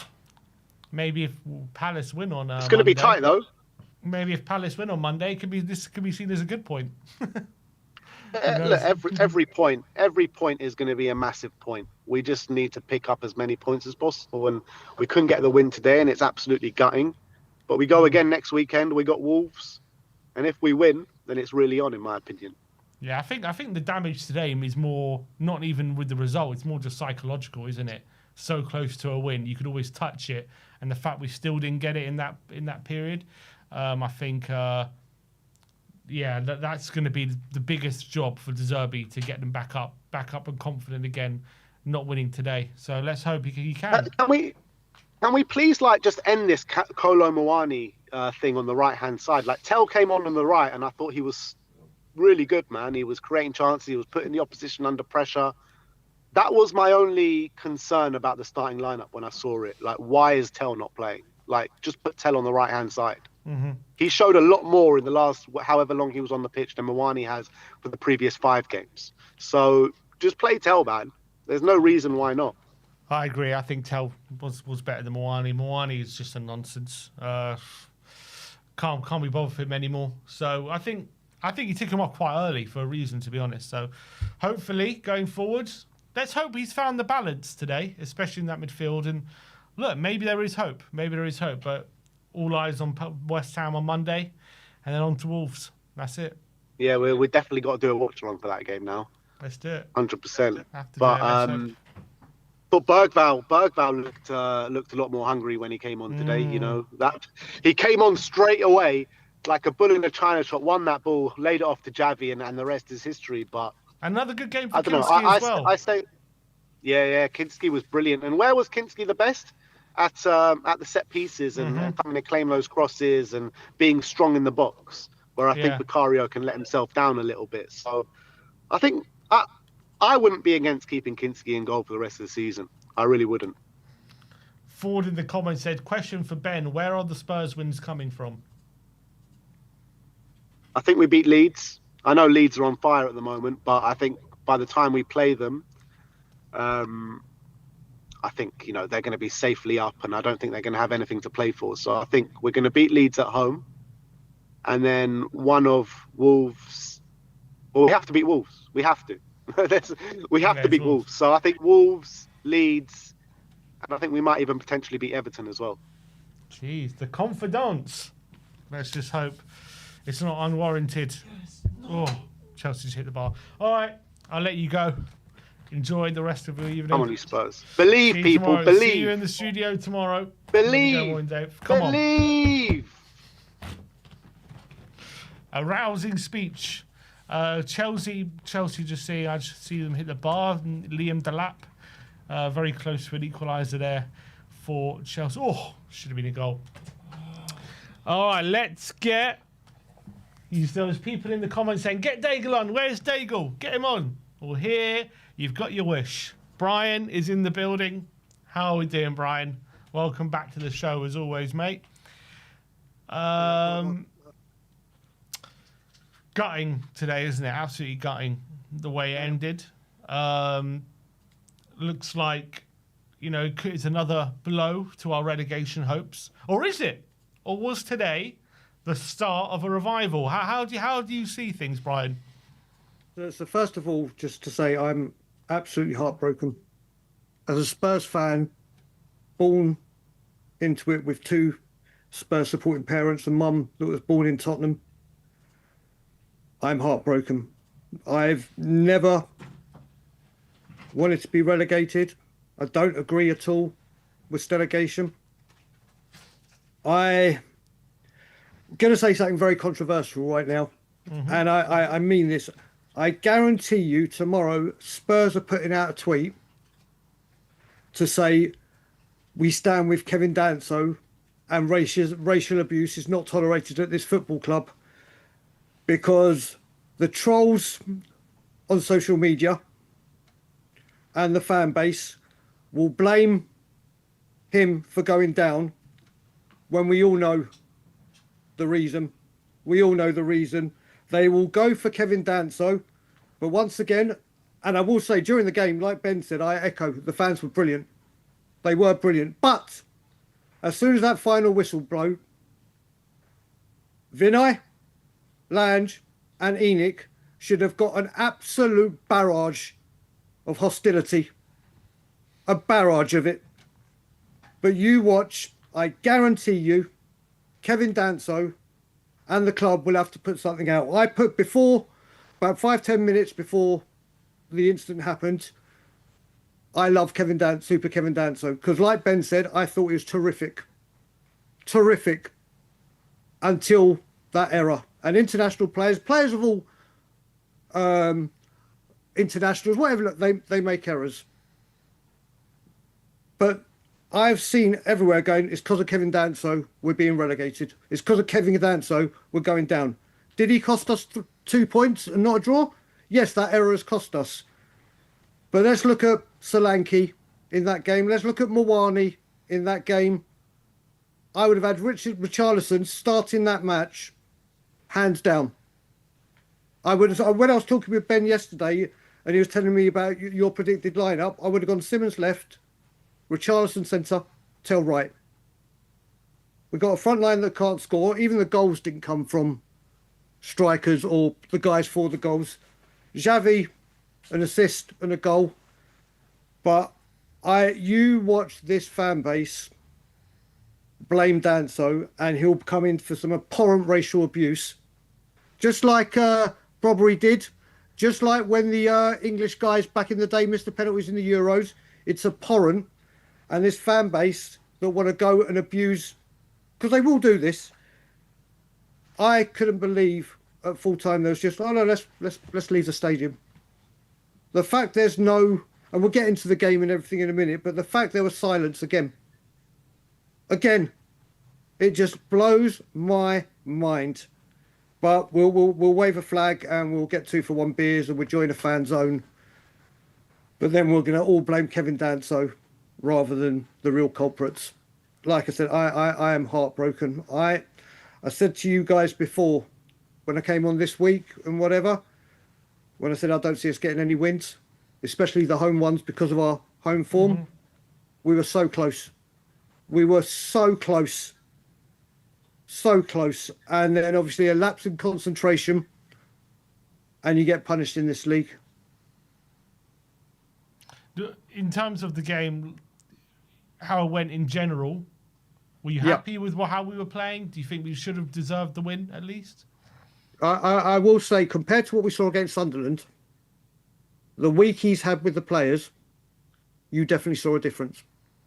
You definitely saw a difference. And I wasn't expecting it at home due to our form. Benson Core, who I thought, do you know what? I thought it was too soon. And when he's come back before, he's not been able. And I think for 60 minutes, you could see the difference that he brings to the team. I also think Kevin Gallagher had his best Spurs performance. Absolutely run ragged. Chasing down everything. And there were parts of play and passages of play where you could definitely see it was more offensive and more what we wanted to see. But the opportunities we created, we're just not ruthless enough. We haven't got that killer. We haven't got a Kane. We haven't got a Defoe. We haven't got a Keane. We haven't got a Klinsmann. And that's what's cost us. We created the chances.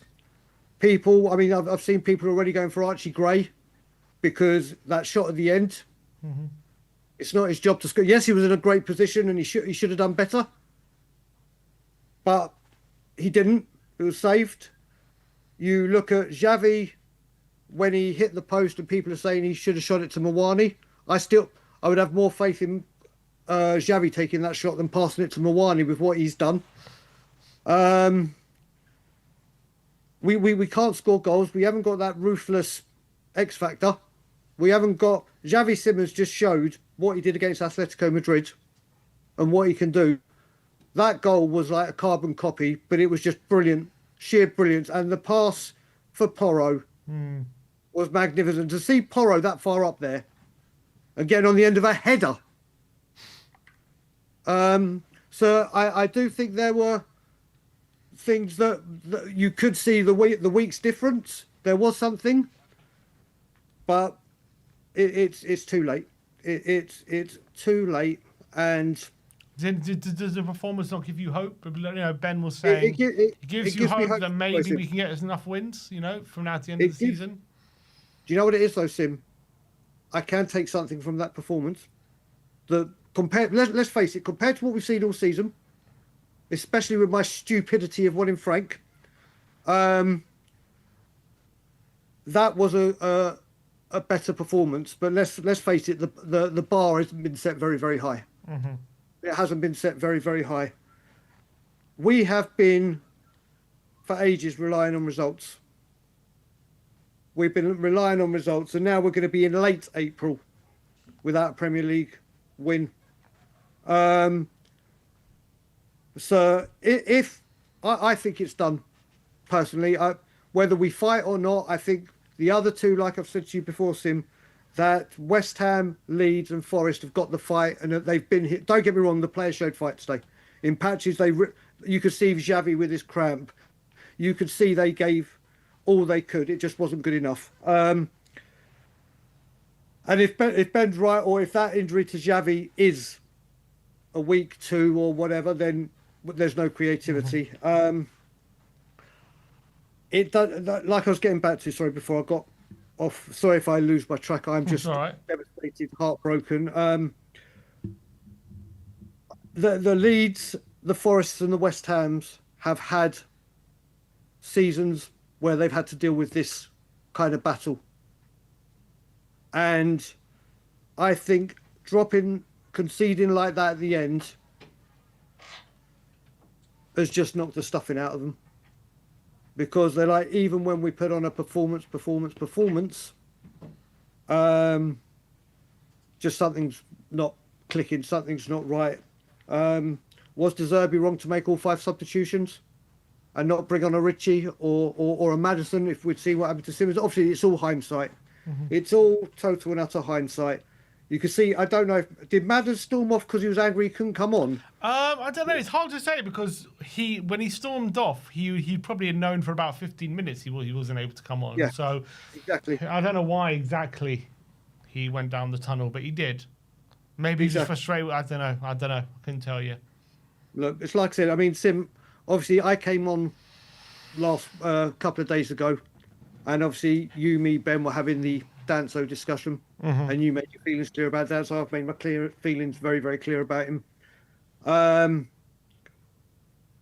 Of course, everyone thinks different. I think he's coming today, and him, Kinski, Bentancur, and Simmons gave absolutely everything, and it was one costly error. And Danso had done everything a defender that you want from a defender.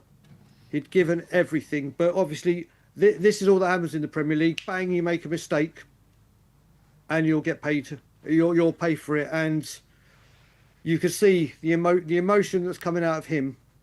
And like I said, I still stand by. I think he was magnificent or brilliant during the game. Let's dial it down a notch. But I know from what we know that what happens is he's going to get a lot of blame coming his way. A lot of blame coming his way. Let's hope it doesn't cross into the abuse category and anything like that, of course. I will say, I just hope he shows the same mentality and strength as Kinski has done. Like his confidence was shattered. His confidence was rocked. Mentally, he would have been gone being subbed in that Atletico performance. But I think to come back against Sunderland and know that what's at stake, and obviously people thinking about his last performance, then after the tackle that clattered his head with Romero, and then to dive down again, I think I agree with Ben. I would play for Kinski for the rest of the season. I really do. I'm kind of the ones that if you've done well and you've got the jersey, you keep it. That's what competition is all about. And it's just a sad, sad day, no matter what you think about this board. And I haven't got the energy or the strength. People know my feelings. The fact that Cowards for Tottenham decided to cancel 2 protests after Christmas. Look, and like I was saying when I was on last time, if the players rose to the occasion with the fans, and I can see that. I won't be stupid enough to admit it, but where is the fight? Where is the anger? Where is towards this ownership? And obviously Lange and Vinay. This has been coming for seasons with the way we've gone with recruitment, medical teams that are just inept, scouts. Do you know what? I'd rather have Ray Charles and Stevie Wonder doing our scouting. That's how the player identification at this football club has been. And it is what it is. This has been a long time coming. People like myself and others, and Stel and others that protest week in, week out, and took the abuse, took the slander, took everything that came with it. No matter what, whether we had the numbers or not, we were there week in, week out. We never backed down. We never gave in. Got the piss taken out of us because of the amount of numbers. But one thing's for sure, we never ever, when we said we were going to be somewhere, we were there. The trust that are quick to say we'll be there with the kumbaya, let's hold hands, all things bright and beautiful, pump up the coach. They'll do that. They'll retweet. Everyone's getting a flag. I expect this week to see the trust say, do you know what? We've sent a strongly worded email about the state of this football club. There's no action. There's nothing. And I haven't even got it in me to shout and scream. I probably will do in a couple of days. But we have to look at this at a once symbolic football club that set trends, that meant something, that stood for flair, flamboyancy, that was just... If you got Spurs in the FA Cup before 1991, you dreaded us. Now teams can't wait to get us. Everything that went into this club and was built has evaporated, has gone away. Fans being priced out. It's unfortunately, we are in big trouble, and I don't think. Look, as people know, I love Stel. He's like a brother to me. Known him for 36 years. Stellegation or relegation, whatever you want to call it, is going to be the worst thing that happens to this football club, and people and fans are going to. We're going to feel the pinch. We're going to feel the pain. This is going to be reality with an almighty bump. After today, Brian, even if West Ham drop points on Monday, does that change anything for you in terms of our chances? Put it this way, we got Wolves away. The last time we beat Wolves away, Jan Vertonghen was in the team. Then it's Leeds at home, and Leeds are flying. They're out of it, and they're showing fight and desire. I think that game is the game where it's all but confirmed. Like we said, right now, I'm not even, and people rightfully so have been clutching at straws or really believing that we can get the wins here, we can get the wins there. It doesn't matter if the results above us go against us. We could win 5. How many games left now? 5. 5. 6. Yeah. 5. We could win 4 of them. If West Ham and Forest equal it, not saying that we're all going to get 4 wins. It doesn't matter. Now Forest and Wolves go into this game knowing that all they need to do is get a win or don't lose. Just don't lose. And Spurs stay there. And Spurs stay there. There was the almighty roar, and it probably was in every pub around the world, every home around the world. Every time that they showed Spurs were out at the bottom three and in 16th, those were like the best 6 minutes of my life or of this season. It was like, my God, brilliant. And we're down. Now West Ham and Forest, who have been showing fight, know that they just don't need to lose. Just don't need to lose. I mean, all I hope is we can keep in contact with, let's just say, West Ham, because West Ham have got Leeds on the final day of season. And then we can only hope and pray that we take advantage of it. But I've said it since Forest that I can't see us getting another win. The performance was better. It wasn't good enough. And what will be, will be. What will be, will be. But all I will say is once it's confirmed, I just hope there's bedlam at the ownership. I honestly just hope there's bedlam at the ownership. If I was back home right now, I'd be at the training ground every day personally, even if it was just me, Ryan and Graham again. I've done it before, I'll do it again. But this is people have been following this football club for longer than me that are in this chat.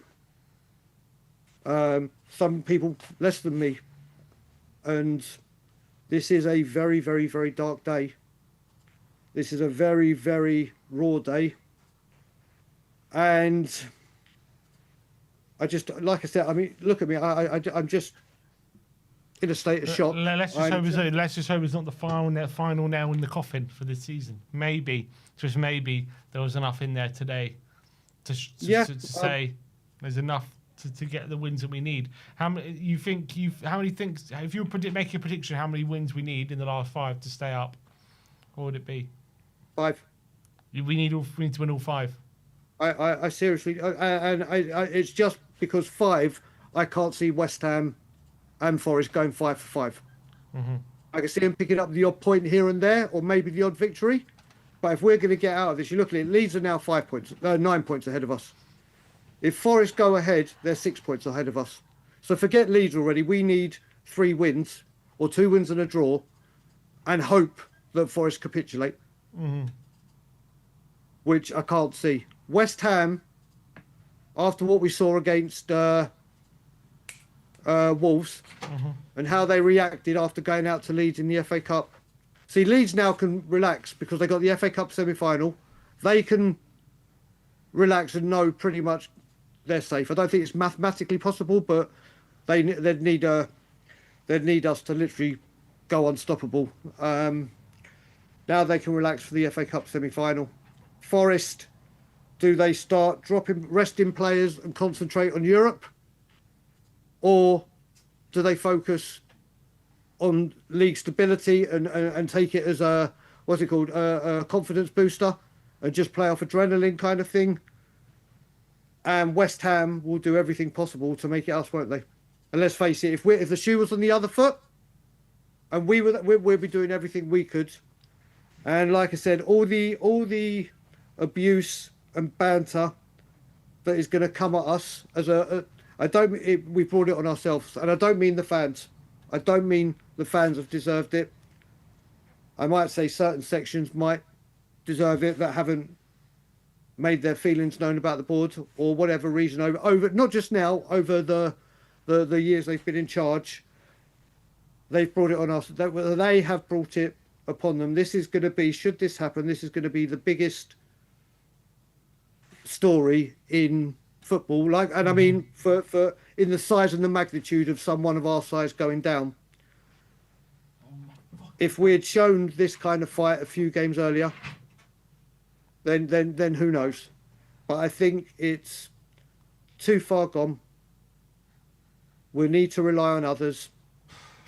And look, we go down to the Championship. Will I still support them and go to Scotland Yard and do everything I can? Of course I will.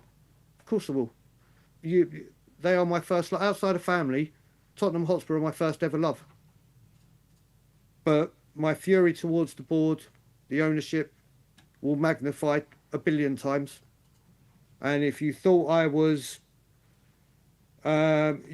frustrating people before, and people thought that I went too far when it comes to this ownership, well, trust me, if we go down, I'm going to make everything I've done before look like I was declaring world peace.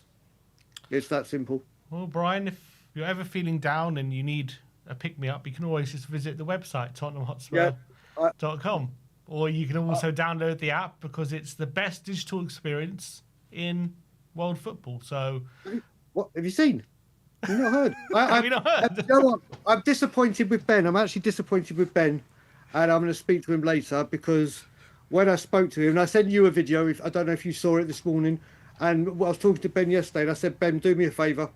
You've got to let me know that you got to the ground safely with your street to seat companion, because I'll be terribly worried because you don't know how to get there without your street to seat companion.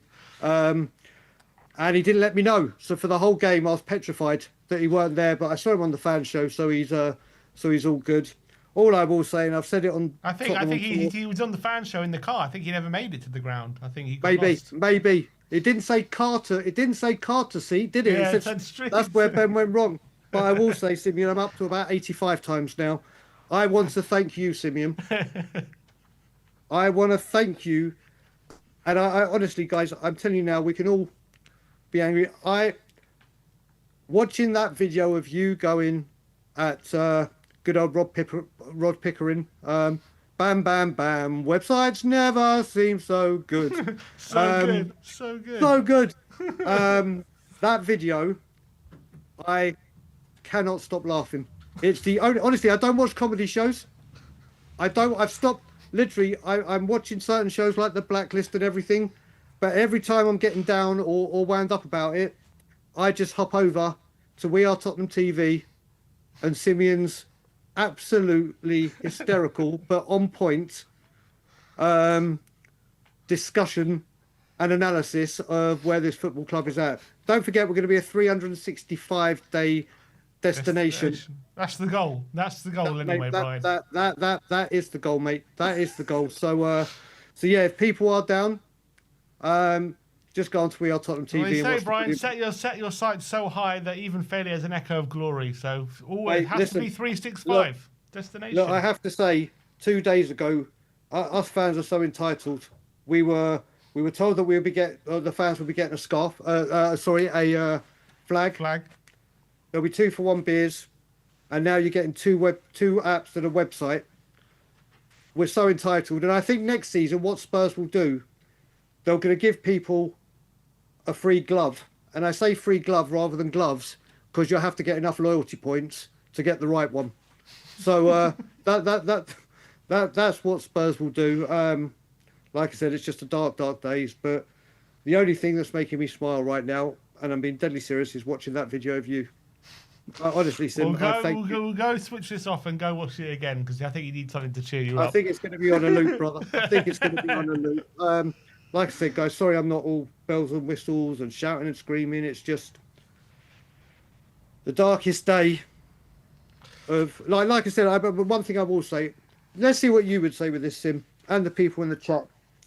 I put something out that I said, you know what? I have never wanted to win a game in my entire life more than this one. If someone had said to me, FA Cup final 1991, you don't win it, but you win this game, so you're back in the, I would have, any NLD, any result you pick, if they said you have to erase that and that's a defeat, and you have to say, yep.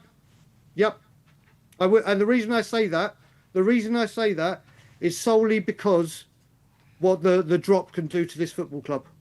Winning that Europa League, don't get me wrong, was absolutely fantastic. My nephews calling me crying their eyes out because they won a trophy is the greatest moment of my life. And before people start going, oh, Ange won that, I know Ange won that, and that's why I've said he will go down as a legend for me. Do I think he should have stayed? No. Do I think Frank was a completely wrong appointment? Absolutely. But I can never stop thanking Ange for giving my nephews that moment. But this is where we're at, and it's not just Bilbao. Like I said, I would have taken any NLD. I would have taken a defeat in the FA Cup semi-final, and that Gaza free kick didn't go in for these 3 points, because Premier League survival is. You look at it, with that Gaza free kick, we had to win the FA Cup to stay in business. Mm-hmm. We had to win it in case Spurs were a thing of the past. And now we're here, but you think about the money in football and what it was back in 1991 compared to now. You think about winning the Europa League and the money and the Champions League money we got from being in it this year. It pales into insignificance to what we could lose going down. But yeah, listen, you got other guys going. I'm going to let you go, Sim. Thank you once again for always being there as a friend, as a channel, and not just for me, for everyone that calls in or watches. This is my channel, my one and only channel. Always will be. Much love to everyone. Cowards for Tottenham, sort yourself out. Supporters trust, you're an absolute disgrace. And as always, Enoch out. Brian, good to see you as always, mate. Have a nice evening. We'll try and have some sort of nice evening. And we'll speak to you soon. Will do, brother. Much love. There goes Brian. Can't give too many positives today, unfortunately, Mr. Brian. At the moment, by the way, at the bridge, still 1-0. Chelsea somehow contriving to miss chance after chance in this game, but it's still 1-0. Let's get Philip. Yeah, Philip. Yeah. How you doing, mate? Thanks for calling in. I'm doing okay, I guess. No. Where are you calling from? Sweden. Well, thank you for calling in. Yes. Tell me what you felt today, after that heartbreaking equaliser goes in. For you, is it the end for you now for Tottenham, or did the performance give you hope? The performance gave me hope, but it felt like a dagger in the heart. And the hope is there, but it's low. It's so low right now. Yeah, it's hard to see any positivity, isn't it? After a game like that, being so close to victory. What do you think was the difference today in our performance? What do you think made the difference? What do you think De Zerbi did? What do you mean? Why was it better today than it has been? I don't even know. Maybe I don't even know, man. Also, I'm so sad and hopeless right now. Yeah, I think maybe. Yeah, go on. Maybe he got his tactics in a little more, and that midfield three that we had was very good today, I thought. But we can't score. We can't create chances with Kolmani on the right wing. It's so bad. Yeah, he's a bit of a nonsense, isn't he, Kolmani? I mean, I don't know what he's still doing in the 11. So that goal at the end, do you think that's going to be the final nail in the coffin? Do we still have a chance to stay up? Yeah, I think so. But we have to win against Wolves. It's a must. We can't. Also, if we lose that, it's over. It's so over. And I think if West Ham win against Palace, it's mathematically on, but I think it's over. How many points do you think we need between now and the end of the season? 8 or 9. 8 or 9, so what? 3 wins. Yeah. God, and where are those wins coming from? I think Wolves is a must. Maybe Aston Villa, because with their semi-final coming up, they have to rest players. I think that because our game is between those two, right? Mm-hmm. Yeah, I think that maybe, and maybe Leeds or Everton. Leeds or Everton. God, it's going to be a long season. Long end of the season for us. I don't know how we're going to do it, but what you've seen from De Zerbi in the first 2 games at least, like, did today give you a bit of hope that the future looks bright, footballing wise, at the very least? Oh, is he gone? Where's he gone? Seems to have crashed. All right, look, Philip, appreciate. Oh no, he's back there. Hey, Philip, you're back. You hear me? Yeah, I hear you. Talk about De Zerbi. Were you what you're seeing from Tottenham today? That at least give you like hope about him personally, that the future could be bright, whether we go down or not. Yeah, I think so. I think his tactics are very good compared to the other retards we had before, and I think he has given me like a little hope. I think if we stay with Tudor, it was over, but if he stays in the Championship, I think it's a good start. What's the word in Sweden if we get relegated? Is Bergvall staying? What's the word out there? No? No. I see. Where's he going? Where are they saying he's going? Liverpool? Yeah, Liverpool. Or maybe Barca. Barca coming back in for him? Yeah, I think so. Even if we stay up? That's a hard one. But maybe. I think, many will leave if we even stay up. So, I don't know. If we go down, I would definitely think he leaves. But I think Dejan will stay. I think Dejan will stay. Dejan will stay? Okay. Yeah, I think so. So do you think we'll see Dejan this season? No. No. Definitely not. I mean, it's so weird. What about the World Cup? He wants to play. He says he said he wants to play. He says he will be ready, but I don't know. Like, he hasn't played for a year. It's hard to say. All right, Philip. Appreciate you calling in all the way from Sweden. Thank you. Appreciate your time. Thank you. You have a good night, and we'll see you soon. Yeah, same for you. Yes. Bye. See you. That was nice. Nice little cameo from Sweden. And I think this is the final call. Yeah. Let's get James on. Hey, James. Hello. Hello. Thanks for coming on, mate. Hello, mate. You're right. I've been on a time with you before. How you been? You been all right? Yeah, I've been better. Well, but I feel like I've been saying that every time everyone asks me, how are you doing? I'm like, not too good. Mate, I probably meant that non-football wise. I meant that just in general life, mate. I wish I could divorce the two, but I'm not sure I can. This is the point I try and make to people. Like, when football is part of your life, like it's such a huge part of your life. Like, I literally was looking back on memories of what sort of time would it have been, like quarterfinals sort of time, like last year? Last year, that's around March time. Yeah, it would have. Okay, so do you know what I mean? Like, I was out in Ireland, and I'm a Tottenham fan due to my Irish granddad, and I put a flag over his grave when I watched us beat the Norwegian team. Bloody hell, you can tell I've had a beer. Boda. Yeah, yeah, exactly.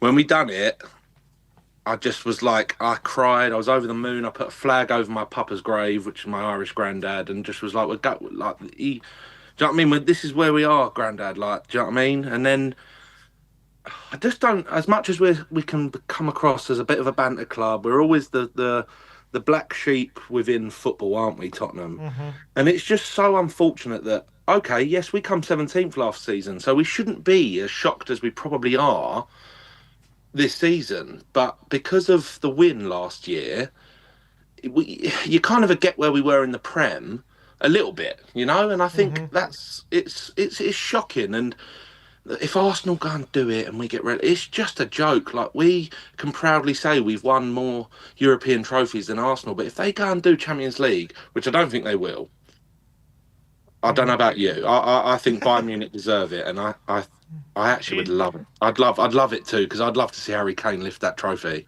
and get the Ballon d'Or. He'll get the Ballon d'Or on top of that as well. Oh, thank you. I mean, obviously you're going to agree with me because you're Spurs, but come on, don't get me wrong. Is it Brian?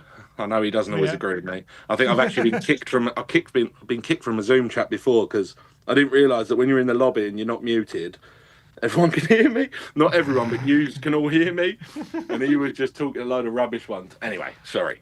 But yeah, so we're talking about now. And I'll be honest, I've tuned in quite late because I've been out. But I just want to say, you've not even asked me a question yet, but I just want to say. Go. Say what you're going to say. Go on. So, obviously, I'm in several group chats for Tottenham. My main one is my bricklayers lot. Big up the bricklayer boys. Big up Jay. Big up H. Big up Callum. Big up all these boys. They're just like big supporters, and they go and spend a lot of money at that club. I work in sales. I can't always go, but I go as much as I can and as much as I'm able to and afford to. And I think this season there's been a lot of negativity, but we've just not had the right guidance, albeit it does stem from the top. But unfortunately, and especially with the latest statement that's come out, we're not going to have any new owners anytime soon. We're really not. What latest statement? I thought there was there not a statement? It might have been a rubbish tonight? Media. No, not tonight. I thought that was quite recently. There was a bit of a statement on their sort of stance behind potentially ever selling the club, and that they want it to be a family generational thing for years to come. Maybe was that recently? Was it? I had something shared in one of my group chats within the last week or two.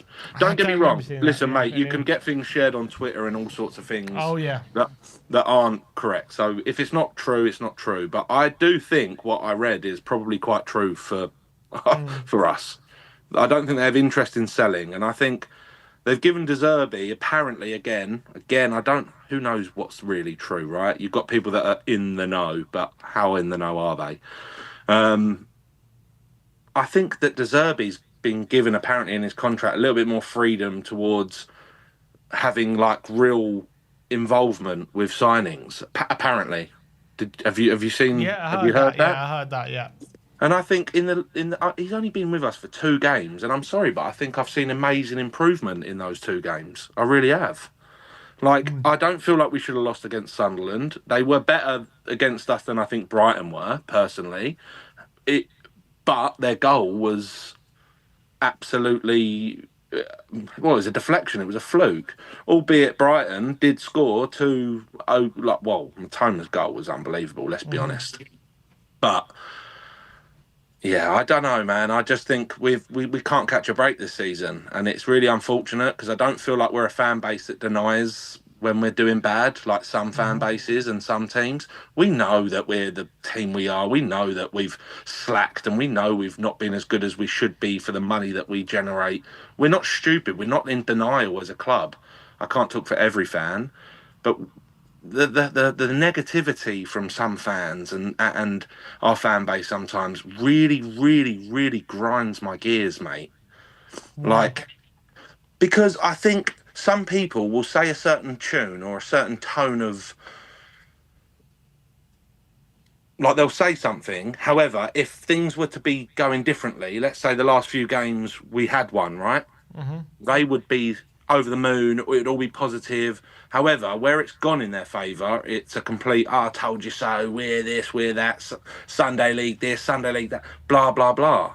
And I think, don't get me wrong, fans have every right to get mad, especially the ones that are going out and spending money. I don't disagree to that extent, but you've got to just be back in the team. Like, I'm seeing a difference in the team right now. It was all negative in the press because he's joined Spurs. So what are they going to do? They're going to share all the They're going to share all the bad clips of De Zerbi. He's not right for the club. He's aggressive. He's a nutter. He's this. He got a yellow card today for being outside of his box. But old Lego head, when does he get a yellow card for doing the exact same thing? Exactly.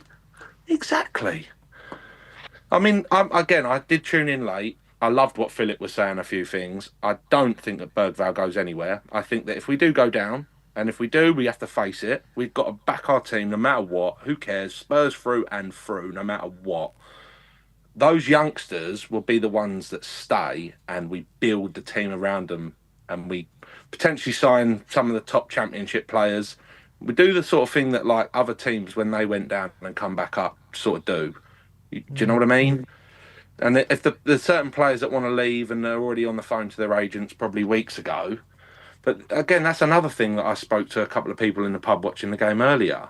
I said, I feel like the media are blowing out of proportion the likes of Van der Ven, his attitude, maybe Romero, certain other, and there's other players as well, where they say, oh, they've already switched off, they've already gone, they've already got on the phone, they're already looking at other clubs. And I think, well, how do we really know this? Because we don't. We don't. In terms of today, Yeah. did that give you hope that we can still save ourselves? So I'm going to be honest. I do know I can look at the league table and I can see where the points, but I mean I don't know. I don't know because my brain's not very good with numbers. Saying that as a salesman is really not a good thing to say. However, I don't know what mathematically it will take until it literally relies on other teams. I know we're not there yet. We are but there. Oh, we are? Okay. So even if we win, we still need... Oh, of course we do, because they're above us. Yeah, Stupid brain. However, I look at it this way, right? Everyone... I've seen some comments on YouTube on your channel tonight saying, oh, West Ham would definitely beat Palace. Palace are that team. They are that team that it all depends on what team shows up. I do believe that their focus is probably like we were last year, more on their European journey. Don't get me wrong. Obviously, you've got all this stuff that's trying to support West Ham in the media right now, saying, oh, all their players have been out on not West Ham, this is Palace. Palace players out on a piss up. They're not out on a piss up. They are just out celebrating and they bumped in and there's a 20-second video of them. There's no videos of them down in shots and getting on the absolute booze up. Do you know what I mean? They still... Like we were playing a Brighton team today that if they're fighting for a European place, like they're not just some 11th, 12th position player like team that can't get anywhere apart from middle of the tape. Like they can get European football still, Brighton. So it's different, and I think Palace are also a team that have a lot of pride, and on their day they can beat pretty much everyone. Like they actually, not everyone, you know what I mean? I'm not trying to say they're bloody well great, but Palace are that team. You don't know who turns up, and if the right team turn up, then West Ham have no chance because West Ham have one or two players. But they are, it annoys me because it's clear that they're showing more fight. They've been in this position more times than us. They have, and it's new to them in recent years, but it's not exactly new to the club as such. Yeah, they've been in this position a few times. Yeah, exactly, and it's really heartbreaking. Can I ask what your full opinion is with De Zerbi right now? Like, are you, as much as let's just say we're not in the position we are, for people to slate our performance with him since we've had him? Well, we've only had 2 games. We've only had 2 games, and I think no, but it baffles me because I can see such an improvement. Just the way the style of play, you can already see how the midfielder playing that sort of or trying to play that De Zerbi way. It doesn't work for everyone, but yeah. Look, I think it's a very small sample size, but I think definitely today was one of our best performance of the year. I would say. And well, yeah. We should have won, and definitely a lot of improvement. So I think I'm hopeful when I think about him, but it depends where we get these results from now, right? Exactly, it's whether we've left it too little, too late to get these results. 5 games to go. If West Ham win, we're 4 points off. Oh, mate, don't. And then all of a sudden, it's like, wow, we're getting cut adrift. So crazy, isn't it? It is actually crazy. Whatever happens, whether West Ham win, lose, or draw, if we don't beat Wolves next week, then it really is over. That's where it all comes down to. If we beat Wolves, get a bit of momentum, West Ham will drop points after this weekend. They will. So if we can beat Wolves, get a bit of momentum, get 2 or 3 wins, then we put ourselves in the conversation. But if whatever happens on Monday, if we don't beat Wolves, it's over. I genuinely feel that we're the sort of team, or West Ham are also the sort of team that if we get one win, but albeit that it needs to be the next one, right? But if we get that win, I feel like that will affect the West Ham players' heads.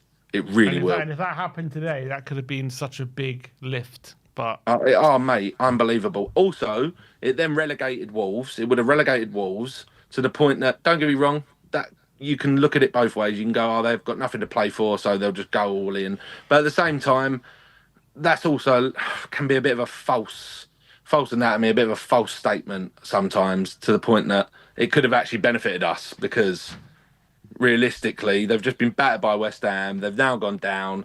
I reckon a load of their players would have just checked out, and it could have helped us. But now, I'm not saying they probably clearly know that they're still going to get relegated, but mathematically, it's not over for Wolves yet. So they still have something. They've got to still have something to play for, and unfortunately, that's not what I wanted.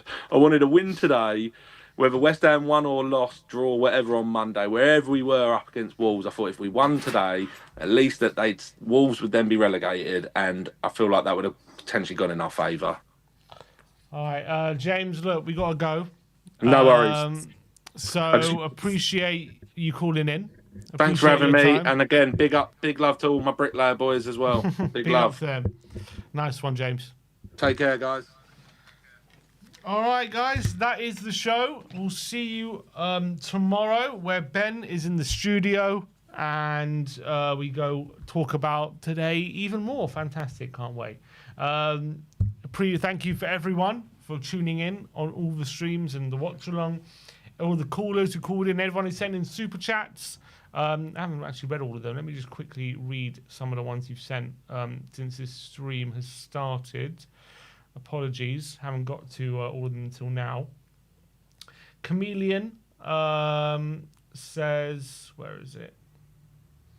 Chameleon Eye says, I mean, genuinely, a kid in primary school feels the pressure there, and this man is supposed to be professional. Schoolboy level error. I think he's talking about Danso. He hate my frisbee. That was heartbreaking. DC962 says, sacking Ange will turn this club into Stoke. All the quality players are getting transfers. The financials are crippling. They won't bounce back up. Michael Hellman says, we're cooked. The championship is our level. Lefterist Gula says, we are going down. I had made a super chat here after we lost to West Ham and said we were going down. No one paid attention. Dark days are coming. Well, it looks like you've got that spot on. Wolves, Aston Villa, Leeds, Chelsea, Everton. That's our run-in. Not happy. Michael Rose says, I think we were much better today. Too little, too late. Only people who have damaged Spurs more than Frank, RV9 and Lange.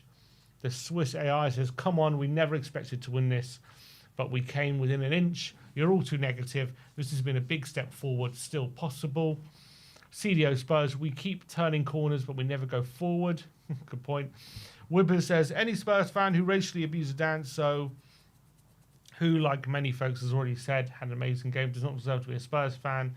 And Wibbers again says, I think we all need to see the video of Sim. Well, go watch it. It's on YouTube right now. But look, we got to go.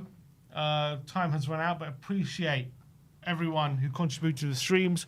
We'll see you all tomorrow. Like, subscribe, and comment. And as always, come on, you Spurs.